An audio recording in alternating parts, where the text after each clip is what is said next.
Total ಎಷ್ಟು ಜನ ಇರಬಹುದು ನಿಮ್ಮ ಒಂದು ಗ್ರೂಪಿಗೆ? ಎಷ್ಟು ಜನ ಸ್ಟೂಡೆಂಟ್ಸ್ ಇದ್ದಾರೆ ಇಲ್ಲಿ? ಗರ್ಲ್ಸ್ ಹಾಸ್ಟೆಲ್ ಸ್ಟ್ರೆಂತ್ ಬಂದು ನನ್ನ ಪ್ರಕಾರ ಒಂದು 270 to 75 ರೀಚ್ ಆಗಿರ್ಬೋದು. ಬಾಯ್ಸ್ ಹಾಸ್ಟೆಲಲ್ಲೂ ನನ್ನ ಅಪ್ರಾಕ್ಸಿಮೇಷನ್ ಇದ್ದಾಗೆ ಒಂದು 750 to 800 ಸ್ಟೂಡೆಂಟ್ಸ್ ಇದ್ದಾರೆ ಹಾಸ್ಟೆಲ್ ವಿದ್ಯಾರ್ಥಿಗಳ. ಒಂದು 2000 ಇರ್ಬೋದು. ನಾವು ಸ್ಕೂಲ್ ಪಾರ್ಟ್ ಅಲ್ಲಿ ಹೇಳೋದಾದ್ರೆ ಸ್ಕೂಲಲ್ಲಿ ಎಜುಕೇಶನ್ ಜೊತೆಗೆ cocurricular activities, cultural activities, sports ಅನ್ನ ಬ್ಯಾಲೆನ್ಸ್ ಮಾಡಿಕೊಂಡು ಮಕ್ಕಳಿಗೆ ಯಾವುದೇ ಸಮಸ್ಯೆಗಳಾಗದ ಹಾಗೆ ತಗೊಂಡೋಗುವಂಥ ವ್ಯವಸ್ಥೆ. ಒಂದು ಮೆಂಟರ್ ಇಟ್ಟಿದ್ದಾರೆ ಪ್ರತಿ ಮಕ್ಕಳಿಗೆ. ಸೊ ಫಾಲೋ ಅಪ್ ಮಾಡ್ತಾರೆ. ನಮಗೆ ಫೋನ್ ಬರ್ತಾ ಇರ್ತದೆ, ನಾವು ಮಕ್ಕಳಿಗೆ ಹೇಳೋದಿಲ್ಲ ನಿಮ್ಮ ಗಗನ್ ಹಿಂಗೆ ಮಾಡ್ತಾ ಇದ್ದಾನೆ, ಹೆಂಗೆ ಮಾಡ್ತಾ ಇದ್ದಾನೆ ಅಂತ. ಆಮೇಲೆ ಮೇನ್ ಅಂದ್ರೆ ರಿಸಲ್ಟ್ ಡೇ ನಾವು ಬಂದಾಗ ನಮ್ಗೆ ಕರೀತಾರೆ, ಇನ್ನೊಂದು ಕೆಮಿಸ್ಟ್ರಿ ಕಡಿಮೆ ತೊಗೊಂಡಿದ್ದಾನೆ, ಕಾಂಪಿಟೇಷನ್ ಕಡಿಮೆ ತೊಗೊಂಡಿದ್ದಾನೆ, ಹಿಂದಿ ಅಲಕ್ಷ್ಯ ಮಾಡ್ತಾ ಇದ್ದಾನೆ, ಅವ್ರ ಮಕ್ಕಳಿಗೆ ಹಿಂದಿ ಯಾಕೆ ಬೇಕಪ್ಪ, ಕನ್ನಡ ಯಾಕೆ, ಅದ್ರ ಬಗ್ಗೆ ಭಾಳ ಚೆನ್ನಾಗಿ ಹೇಳ್ತಾರೆ. ನನಗೆ 10th ಬೋರ್ಡಲ್ಲಿ ನಾನು 623 ಮಾರ್ಕ್ಸ್ ತೆಗೆದೆ. 625ಗೆ 99.68% ಮಾಡಿದೆ. ಸ್ಟೇಟಿಗೆ 3rd ರ್ಯಾಂಕ್ ಕೂಡ ಬಂದೆ. ಮನೇಲಿ ಆಚರಿಸ್ತೀವಿ ಹಬ್ಬನ, ಬಟ್ ಇಲ್ಲಿ ಆಚರಿಸುವಾಗ ಅದರದೇ ಆದಂಥ ರೀತಿಯಲ್ಲಿ ಆಚರಿಸ್ತೀವಿ. ಯಾವತ್ತಿನ ದಿವಸ ಹಬ್ಬದ ಊಟ ಇರುತ್ತೆ, ಅದೊಂಥರ ನಮಗೆ ಖುಷಿ ಕೊಡುತ್ತೆ. ಹಾಗೆ ಯಾವತ್ತಿನ ದಿವಸ ಚೀಫ್ ಗೆಸ್ಟ್ ಅವ್ರು ಇವ್ರನ್ನ ಅಂತ ಕರೆಸ್ತಾರೆ, ಅವ್ರು ಕೊಡೋ ಮೋಟಿವೇಶನಲ್ ಸ್ಪೀಚ್, ಅವ್ರ ಲೈಫ್ ಸ್ಟೈಲ್ನಾಗ ನೋಡಿ ನಮಗೂ ಒಂದು ಇನ್ಸ್ಪಿರೇಷನ್ ಥರ ಆಗುತ್ತೆ. ನಾನು ಮುಂದೊಂದು ದಿವಸ ಅವ್ರ ಥರ ಆಗಬೇಕು, ಬೆಳಿಬೇಕು ಅನ್ನೋದು. ಸ್ಕೂಲಲ್ಲಿ ಕಾಂಪಿಟೇಟಿವ್ ಎಕ್ಸಾಮಿನೇಷನ್ ಬಗ್ಗೆ ಅವೇರ್ನೆಸ್ ಕೊಡಬೇಕು ಅನ್ನೋ ದೃಷ್ಟಿಯಿಂದ IIT ನೀಟ್ ಫೌಂಡೇಶನ್ ಕೋಚಿಂಗ್ ಮಾಡ್ತಾ ಇದ್ದೇವೆ. ಅದು PUCಯಲ್ಲಿ ಸೈನ್ಸ್ ಮತ್ತು ಕಾಮರ್ಸ್ ಎರಡನ್ನು ಬ್ಯಾಲೆನ್ಸ್ ಮಾಡಿಕೊಂಡು ಈಕ್ವಲಿ ಇಂಪಾರ್ಟೆನ್ಸ್ ಕೊಟ್ಕೊಂಡು ಹೋಗ್ತಾ ಇದ್ದೇವೆ. ಇದು ಬಯಾಲಜಿ ಲ್ಯಾಬ್ ಅಲ್ಲಿ ಪ್ರೆಸೆಂಟ್ ಇರೋದು. ಪಕ್ಕದಲ್ಲಿ ಈ ಕಡೆನೆ ಫಿಸಿಕ್ಸ್ ಲ್ಯಾಬೊರೇಟರಿ ಇದೆ, ಆ ಕಡೆ ಕೆಮಿಸ್ಟ್ರಿ ಲ್ಯಾಬ್ ಇದೆ. ನೀವು ನೋಡ್ತಿರ್ಬೋದು, ಈಗ ಲ್ಯಾಬೊರೇಟರಿ ಅಂತಂದ್ರೆ ತುಂಬಾನೇ ವೆಲ್ ಎಕ್ವಿಪ್ಡ್, ಪಾಶ್ ಮತ್ತೆ ಮಾಡರ್ನೈಸ್ ಲ್ಯಾಬ್ಸ್ ಇದೆ, ಎಲ್ಲ ಮಾಡರ್ನ್ ಅಪ್ಯಾರಟಸ್ ಗಳಿದೆ. ಏನೇನ್ ಮೆಟೀರಿಯಲ್ಸ್ ಪ್ರೆಸೆಂಟ್ ಡೇಗೆ ನಮ್ಗೆ ಬೇಕಾಗೋದು ಎಲ್ಲ ಇದೆ. ನಾರ್ಮಲ್ ಮಿಡಲ್ ಕ್ಲಾಸ್ ಫ್ಯಾಮಿಲಿಯ ಒಂದು ವಿದ್ಯಾರ್ಥಿ ನಮ್ಮ ಇನ್ಸ್ಟಿಟ್ಯೂಷನ್ ಅಲ್ಲಿ ಓದ್ಬೋದು. ಒಳ್ಳೆ ಓದುವ ಮಕ್ಕಳಿಗೆ PUCಗೆ ಬಂದ್ರೆ ಉಚಿತ ಶಿಕ್ಷಣದ ಅವಕಾಶನೂ ಇದೆ. SSLCಯಲ್ಲಿ ಟಾಪ್ ಸ್ಕೋರ್ ಮಾಡಿದ್ರೆ ಫ್ರೀ ಎಜುಕೇಶನ್ ಆಗ್ತದೆ, ಅಥವಾ 50% ಫ್ರೀ ಆಗ್ತದೆ, 75% ಫ್ರೀ ಆಗ್ಬೋದು. ಇದೇ ತರ ಸ್ಪೋರ್ಟ್ಸು, ಕಲ್ಚರಲ್ಲಿ ತುಂಬಾ ಟ್ಯಾಲೆಂಟೆಡ್ ಇದ್ರೆ ಸ್ಪೋರ್ಟ್ಸ್ ಕಲ್ಚರ್ ಅಡಾಪ್ಷನ್ ಕೂಡ ಆಗ್ತದೆ. ಈಗ ನಾವೊಂದು ಸ್ಕೂಲ್ ಕ್ಯಾಂಪಸನ್ನು ರೆಡಿ ಮಾಡ್ತಾ ಇದ್ದೇವೆ. ಅಲ್ಲಿ ಕಂಪ್ಲೀಟ್ ನಿಮಗೆ CBSE ಸ್ಕೂಲನ್ನೇ ಮಾಡ್ತಾ ಇದ್ದೇವೆ. ಅದರಲ್ಲಿ ಬೇಕಾಗಿರುವಂಥ ಮಕ್ಕಳಿಗೆ ಒಂದು ವೆಲ್ ಇಕ್ವಿಪ್ಡ್ ಲ್ಯಾಬ್, ಹಾಗೆ ಸ್ಪೇಷಿಯಸ್ ಕ್ಲಾಸ್ ರೂಮ್ಸು, ಹಾಗೆ ನಮ್ಮ ಸ್ಟಾಫಿಗೆ ಬೇಕಾಗುವಂತಹ ಫೆಸಿಲಿಟೀಸ್, ಸ್ಟಾಫ್ ರೂಮ್ಸ್ ಇರ್ಬೋದು. ಅಲ್ಲಿ ನಾವು ಈಚ್ ಫ್ಲೋರಲ್ಲೂ ಸ್ಟಾಫ್ ರೂಮ್ ಇಡ್ತಾ ಇದ್ದೇವೆ, ಸೊ ದಟ್ ನಾವು ಡಿಸಿಪ್ಲಿನ್ ಮೇಂಟೈನ್ ಮಾಡಬಹುದು. ಪ್ರಿಯ ವೀಕ್ಷಕರೇ ನಮಸ್ಕಾರ. ಕಾರ್ಯಕ್ರಮವನ್ನು ನೋಡಿ ಸುಮ್ಮನಾಗಬೇಡಿ, ನಮ್ಮ ವಾಹಿನಿಯನ್ನ ಸಬ್ಸ್ಕ್ರೈಬ್ ಮಾಡ್ಕೊಳ್ಳಿ. ಹಾಯ್ ಹಲೋ ನಮಸ್ಕಾರ ವೀಕ್ಷಕರೇ, ನಾನು ಸಂದೀಪ್ ಶೆಟ್ಟಿ, ಹೆಗ್ಗದ್ದೆ. ಇದು ಹೆಗ್ಗದ್ದೆ ಸ್ಟುಡಿಯೋ. ವೀಕ್ಷಕರೇ, ನಾನಿವತ್ತು ಕುಂದಾಪುರ ಭಾಗಕ್ಕೆ ಬಂದಿದ್ದೀನಿ. ನೋಡಿ, ನನ್ನ ಹಿಂದೆ ಸುಜ್ಞಾನ್ ಪದವಿ ಪೂರ್ವ college, Vidyaranya English medium school ಇದೆ. ಸೊ ನಾನು ಇಲ್ಲಿಯ ಅನೇಕ ವಿಡಿಯೋಸ್ಗಳನ್ನು ಈ ಹಿಂದೆನೂ ಮಾಡಿದ್ದೆ. ಆದರೆ ಮೊದಲನೆಯ ಬಾರಿಗೆ ಈ ಸ್ಕೂಲು ಅಥವಾ ಈ ಕಾಲೇಜು ಹೆಂಗಿದೆ ಅನ್ನೋದನ್ನು ಇಲ್ಲಿನ ವಿದ್ಯಾರ್ಥಿಗಳ ಜೊತೆಗೆ ಮಾತಾಡಿ ತಿಳಿಸುವ ಅನ್ನುವಂಥ ಪ್ರಯತ್ನವನ್ನು ಮಾಡ್ತಾ ಇದ್ದೀನಿ. ಇಲ್ಲಿ ಇಬ್ಬರು ವಿದ್ಯಾರ್ಥಿಗಳು ರೆಡಿ ಇದ್ದಾರೆ ಇವತ್ತು ಮಾತಾಡೋದಕ್ಕೆ. ಸುಜ್ಞಾನ್ ಬಗ್ಗೆ ನೀವು ಇಡೀ ಕುಂದಾಪುರ, ಉಡುಪಿ, ಮಂಗಳೂರು ಎಲ್ಲೇ ಕೇಳಿದ್ರೂ ಒಂದು ಒಳ್ಳೆಯ ಅಭಿಪ್ರಾಯ, ಮತ್ತು ಸಿಕ್ಕಾಪಟ್ಟೆ ಜನ ಇಲ್ಲಿ ಬಂದಿದ್ದಾರೆ. ನೋಡಿ, ಆಲ್ರೆಡಿ ಇಲ್ಲಿ ಅಡ್ಮಿಷನ್ ಓಪನ್ ಆಗಿದೆ. ಇವೆಲ್ಲ ಕಾರ್ಗಳು ನೋಡಿದ್ರೆ ನಿಮ್ಗೆ ಗೊತ್ತಾಗುತ್ತೆ. ಪೇರೆಂಟ್ಸ್ ಎಲ್ಲ ಬಂದು ಇಲ್ಲಿ ಮಕ್ಕಳನ್ನು ಅಡ್ಮಿಷನ್ ಮಾಡಿ ಹೋಗ್ತಿದ್ದಾರೆ. ಯಾರಾದರೂ ನಿಮ್ಮ ಮಗುವನ್ನು ಕರಾವಳಿ ಭಾಗದಲ್ಲಿ ಪ್ರಕೃತಿಯ ಮಡಿಲಲ್ಲಿ ಓದಿಸ್ಬೇಕು, ಒಂದೊಳ್ಳೆ ಎಜುಕೇಷನ್ ಕೊಡೋ ಕಡೆ ನಮ್ಮ ಮಗು ಓದಬೇಕು ಅನ್ನೋದಿದ್ರೆ ಈಗಲೇ ಇಲ್ಲಿಗೆ ಒಂದು ಸಲ ಬಂದು ಹೋಗಿ, ಅಥವಾ ನಾವು ತೋರಿಸುವಂತಹ ಕಾಂಟ್ಯಾಕ್ಟ್ ನಂಬರ್ಗೆ ಕಾಂಟ್ಯಾಕ್ಟ್ ಆಗಿ ನೀವು ಈಗಲೇ ಅಡ್ಮಿಷನ್, ಅಂದರೆ ರಿಸಲ್ಟ್ ಬರೋ ಮುಂಚೆನೇ ಅಡ್ಮಿಷನ್ ಮಾಡಿಕೊಂಡ್ರೆ ನಿಮಗೆ ಬಹಳ ಅನುಕೂಲ ಆಗುತ್ತೆ. ಬಹುಶಃ ನೆಕ್ಸ್ಟ್ ಡೇಗಳಲ್ಲಿ ಇಲ್ಲಿ ಸೀಟ್ ಸಿಗುತ್ತೋ ಇಲ್ಲ ನನಗೂ ಕೂಡ ಗೊತ್ತಿಲ್ಲ. ಆದರೆ ಇವತ್ತಿನ ವಿಡಿಯೋದಲ್ಲಿ ನಾವು ಈ ಮಕ್ಕಳ ಹತ್ರನೇ ಇಲ್ಲಿನ ವಾತಾವರಣ ಹೆಂಗಿದೆ, ಯಾವ ರೀತಿ ಎಜುಕೇಷನನ್ನು ಕೊಡ್ತಾ ಇದ್ದಾರೆ, ಇಲ್ಲಿ ಇಡೀ ಕರ್ನಾಟಕ ಅಲ್ಲ, ರಾಜ್ಯ ಬಿಟ್ಟು ಬೇರೆ ಕಡೆಯವರು ಕೂಡ ಸುಮಾರು ಮಕ್ಕಳು ಇಲ್ಲಿ ಓದ್ತಾ ಇದ್ದಾರೆ, ಅವ್ರಿಗೆ ಇಲ್ಲಿ ಯಾವ ರೀತಿ ಹಾಸ್ಟೆಲ್ ಫೆಸಿಲಿಟೀಸ್ಗಳಿದೆ, ಇದೆಲ್ಲದ್ರ ಬಗ್ಗೆ ಒಂದು ಮುಕ್ತವಾಗಿ ಮಾತಾಡೋಣ ಅಂತ ಅಂದ್ಕೊಂಡಿದ್ದೀನಿ. ಇಬ್ಬರು ವಿದ್ಯಾರ್ಥಿಗಳಿಗೆ ನಮ್ಮ ಹೆಗ್ಗದ್ದೆ ಸ್ಟುಡಿಯೋದ ಕಾರ್ಯಕ್ರಮಕ್ಕೆ ಆತ್ಮೀಯ ಸ್ವಾಗತ. ನಿಮ್ಮ ಆ್ಯಕ್ಟಿವಿಟೀಸ್ಗಳು ಮತ್ತು ನಿಮ್ಮ ಮಾತು, ಬಹುಶಃ ನಾವೆಲ್ಲ ನಿಮ್ಮ ಏಜಲ್ಲಿ ಇರಬೇಕಾದ್ರೆ ನಾವು ಖಂಡಿತ ಹೀಗಿರಲಿಲ್ಲ. ಸೊ ಇವತ್ತು ನಾವು ಮಕ್ಕಳನ್ನು ಮಾತಾಡಿಸ್ಬೇಕಂದ್ರೆ ನನಗೆ ಭಯ ಆಗುತ್ತೆ, ಯಾಕಂದ್ರೆ ನಮ್ಗಿಂತ ತುಂಬ ಸ್ಪೀಡ್ ಇದ್ದಾರೆ, ಫಾಸ್ಟ್ ಇದ್ದಾರೆ, ತುಂಬ ಚೆನ್ನಾಗಿ ಕೂಡ ಮಾತಾಡ್ತಾರೆ. ನೀವು ಎಲ್ಲಿಂದ ಬಂದಿದ್ದು? ನಾನು ಬೇಸಿಕಲಿ ನನ್ನ ಊರು ಕುಂದಾಪುರನೇ, ಬಟ್ ನನ್ನ ಪೇರೆಂಟ್ಸ್ ಸೆಟಲ್ಡ್ ಇನ್ ದಾಂಡೇಲಿ. ಸೊ ನಾನು ಸ್ಟಡೀಸ್ಗೋಸ್ಕರ 8th ಸ್ಟ್ಯಾಂಡರ್ಡ್ ಇಂದ ಇಲ್ಲೇ ಹಾಸ್ಟೆಲ್ ಅಲ್ಲಿ ಇದ್ದೀನಿ. ಈಗ ಯಾವ ಕ್ಲಾಸ್ ಅಲ್ಲಿ? ನಾನೀಗ ಫಸ್ಟ್ PUC ಅಲ್ಲಿ ಓದ್ತಾ ಇದ್ದೀರಾ? ಓಕೆ, ನೀವು ನನ್ನ ಹೆಸರು ಹರ್ಷಿತಾ ಅಂತ. ನಾನು ಬ್ಯಾಂಗ್ಳೂರಿಂದ ಬಂದದ್ದು, ಇಲ್ಲಿ ಸ್ಟಡೀಸ್ ಪರ್ಪಸ್ ಅಂತ ಬಂದದ್ದು. ಹಾ. ಲಾಸ್ಟ್ ವರ್ಷ ಇಲ್ಲಿಗೆ ಬಂದೆ ಹಾ. ಅಂಡ್ ನಾನು ಇಲ್ಲಿ ಕಂಡಾಗ ಗೊತ್ತಾಯ್ತು, ಒಂದು ಆವ್ರೇಜ್ ಸ್ಟೂಡೆಂಟ್ ಇಂದ ಇವಾಗ ಟಾಪರ್ ಸ್ಟೂಡೆಂಟ್ ಆಗಿದ್ದೀನಿ. ಅಂದ್ರೆ ಮಾತಾಡೋಕ್ಕೆ ಜಾಸ್ತಿ ಇತ್ತು. ಎಜುಕೇಶನ್ ಆಗಿರಲಿ, ಹಾಸ್ಟೆಲ್ ಫೆಸಿಲಿಟೀಸ್ ಆಗಿರಲಿ, ಇಲ್ಲಿ ಹಾಸ್ಟೆಲ್ ಡಿಸೈಡ್ ಆಗಿದ್ದೇನೆ. ಓಕೆ ಇವಾಗ 10th ಗ್ರೇಡ್ ಅಲ್ಲಿ ಇದೆ. ನಾನು 9th ಗ್ರೇಡ್ ಮುಗಿಸ್ಕೊಂಡು ಈಗ ವೆಕೇಶನ್ ಕ್ಲಾಸಸ್ 10th ನಡೆಸ್ತಿದ್ದೇನೆ. ಓಕೆ ಓಕೆ 10th ಅಲ್ಲಿ ಇದ್ದೀರಿ. Yeah. ಓಕೆ, ಈಗ ನಿಮ್ಮ ಸ್ಕೂಲ್ ಬಗ್ಗೆ ನಿಮ್ಮ ಅನಿಸಿಕೆನೇ ಬೇಕು ನಮ್ಗೆ, ಯಾಕಂದ್ರೆ ನೀವೇ ಈ ಸ್ಕೂಲನ್ನು ತೋರಿಸಿದ್ರೆ ನಮ್ಮ ಪೇರೆಂಟ್ಸಿಗೆ ತುಂಬ ಖುಷಿ ಆಗ್ಬೋದು, ವೀಕ್ಷಕರು ಅನೇಕರು ಈ ಕಾರ್ಯಕ್ರಮವನ್ನು ನೋಡ್ಬೋದು ಅಂತ ಅನ್ಕೊತೀನಿ. ನಾವೊಂದು ವಾಕ್ ಥ್ರೂ ಮಾಡಿನೇ ನಿಮ್ಮ ಒಂದು ಸ್ಕೂಲು ಕಾಲೇಜ್ ಬಗ್ಗೆ ಮಾತಾಡೋಣ ಅಂತ ಅನ್ಕೊಂಡಿದ್ದೀನಿ. ಬನ್ನಿ, ತುಂಬ ಬಿಸಿಲಿದೆ, ಸ್ವಲ್ಪ ಒಳಗಡೆ ಹೋಗಿ ಮಾತಾಡೋಣ. ಯಾಕಂದರೆ ನಮ್ಮ ಕರಾವಳಿ ಭಾಗ ಅಂತ ಹೇಳಿದ್ರೆ ಹಾಗೆ ಒಂದು ಇಲ್ಲಿಯ ಊಟ ಚಂದ ಅಂತಲೂ ತುಂಬ ಜನ ಹೇಳ್ತಾರೆ. ಇನ್ನೊಂದು, ಮಕ್ಕಳು ಓದಿದ್ರೆ ಕರಾವಳಿ ಭಾಗದಲ್ಲೇ ಓದಬೇಕು ಅಂತ ಸುಮಾರು ಜನ ಇವತ್ತು ಯೋಚನೆ ಮಾಡೋರಿದ್ದಾರೆ, ಮಕ್ಕಳನ್ನ ಕರ್ಕೊಂಡು ಬರೋರಿದ್ದಾರೆ. ಟೋಟಲ್ ಎಷ್ಟು ಜನ ಇರ್ಬೋದು ನಿಮ್ಮ ಒಂದು ಗ್ರೂಪಿಗೆ? ಎಷ್ಟು ಜನ ಸ್ಟೂಡೆಂಟ್ಸ್ ಇದ್ದಾರೆ ಇಲ್ಲಿ? ಮೋರ್ ದೆನ್ ಹಾಸ್ಟೆಲ್ ಸ್ಟೂಡೆಂಟ್ಸ್ ಹೇಳ್ಬೇಕಂತಂದ್ರೆ ಗರ್ಲ್ಸ್ ಹಾಸ್ಟೆಲ್ ಸ್ಟ್ರೆಂತ್ ಬಂದು 225 ಇತ್ತು. ಇವಾಗ ನೀಟ್ ಕ್ರಾಶ್ ಕೋರ್ಸ್ ಕ್ಲಾಸಸ್ಗಳೆಲ್ಲ ಸ್ಟಾರ್ಟ್ ಆಗಿದೆ. 10th ವೆಕೇಶನ್ ತುಂಬಾ ಜನ ಮತ್ತೆ ಹೊಸದಾಗಿ ಅಡ್ಮಿಷನ್ ಆಗಿದ್ದಾರೆ. ಇವಾಗ ಮೋಸ್ಟ್ ಪ್ರಾಬಬ್ಲಿ ನನ್ನ ಪ್ರಕಾರ ಒಂದು 270 to 275 ರೀಚ್ ಆಗಿರ್ಬೋದು ಗರ್ಲ್ಸ್ ಹಾಸ್ಟೆಲ್. ಬಾಯ್ಸ್ ಹಾಸ್ಟೆಲ್ ಅಲ್ಲೂ ನನ್ನ ಅಪ್ರಾಕ್ಸಿಮೇಷನ್ ಇದ್ದಾಗೆ ಒಂದು 750 to 800 ಸ್ಟೂಡೆಂಟ್ಸ್ ಇದ್ದಾರೆ ಹಾಸ್ಟೆಲ್ ವಿದ್ಯಾರ್ಥಿಗಳಷ್ಟೇ. ಟೋಟಲ್ ಕ್ಯಾಂಪಸ್ ಅಲ್ಲಿ ಎಷ್ಟು ಜನ ಇದ್ದಾರೆ? ಟೋಟಲ್ ಒಂದು 2000 ಇರ್ಬೋದು. 2000 ಎಬೋವ್ ಇದ್ದಾರೆ. ಎಸ್.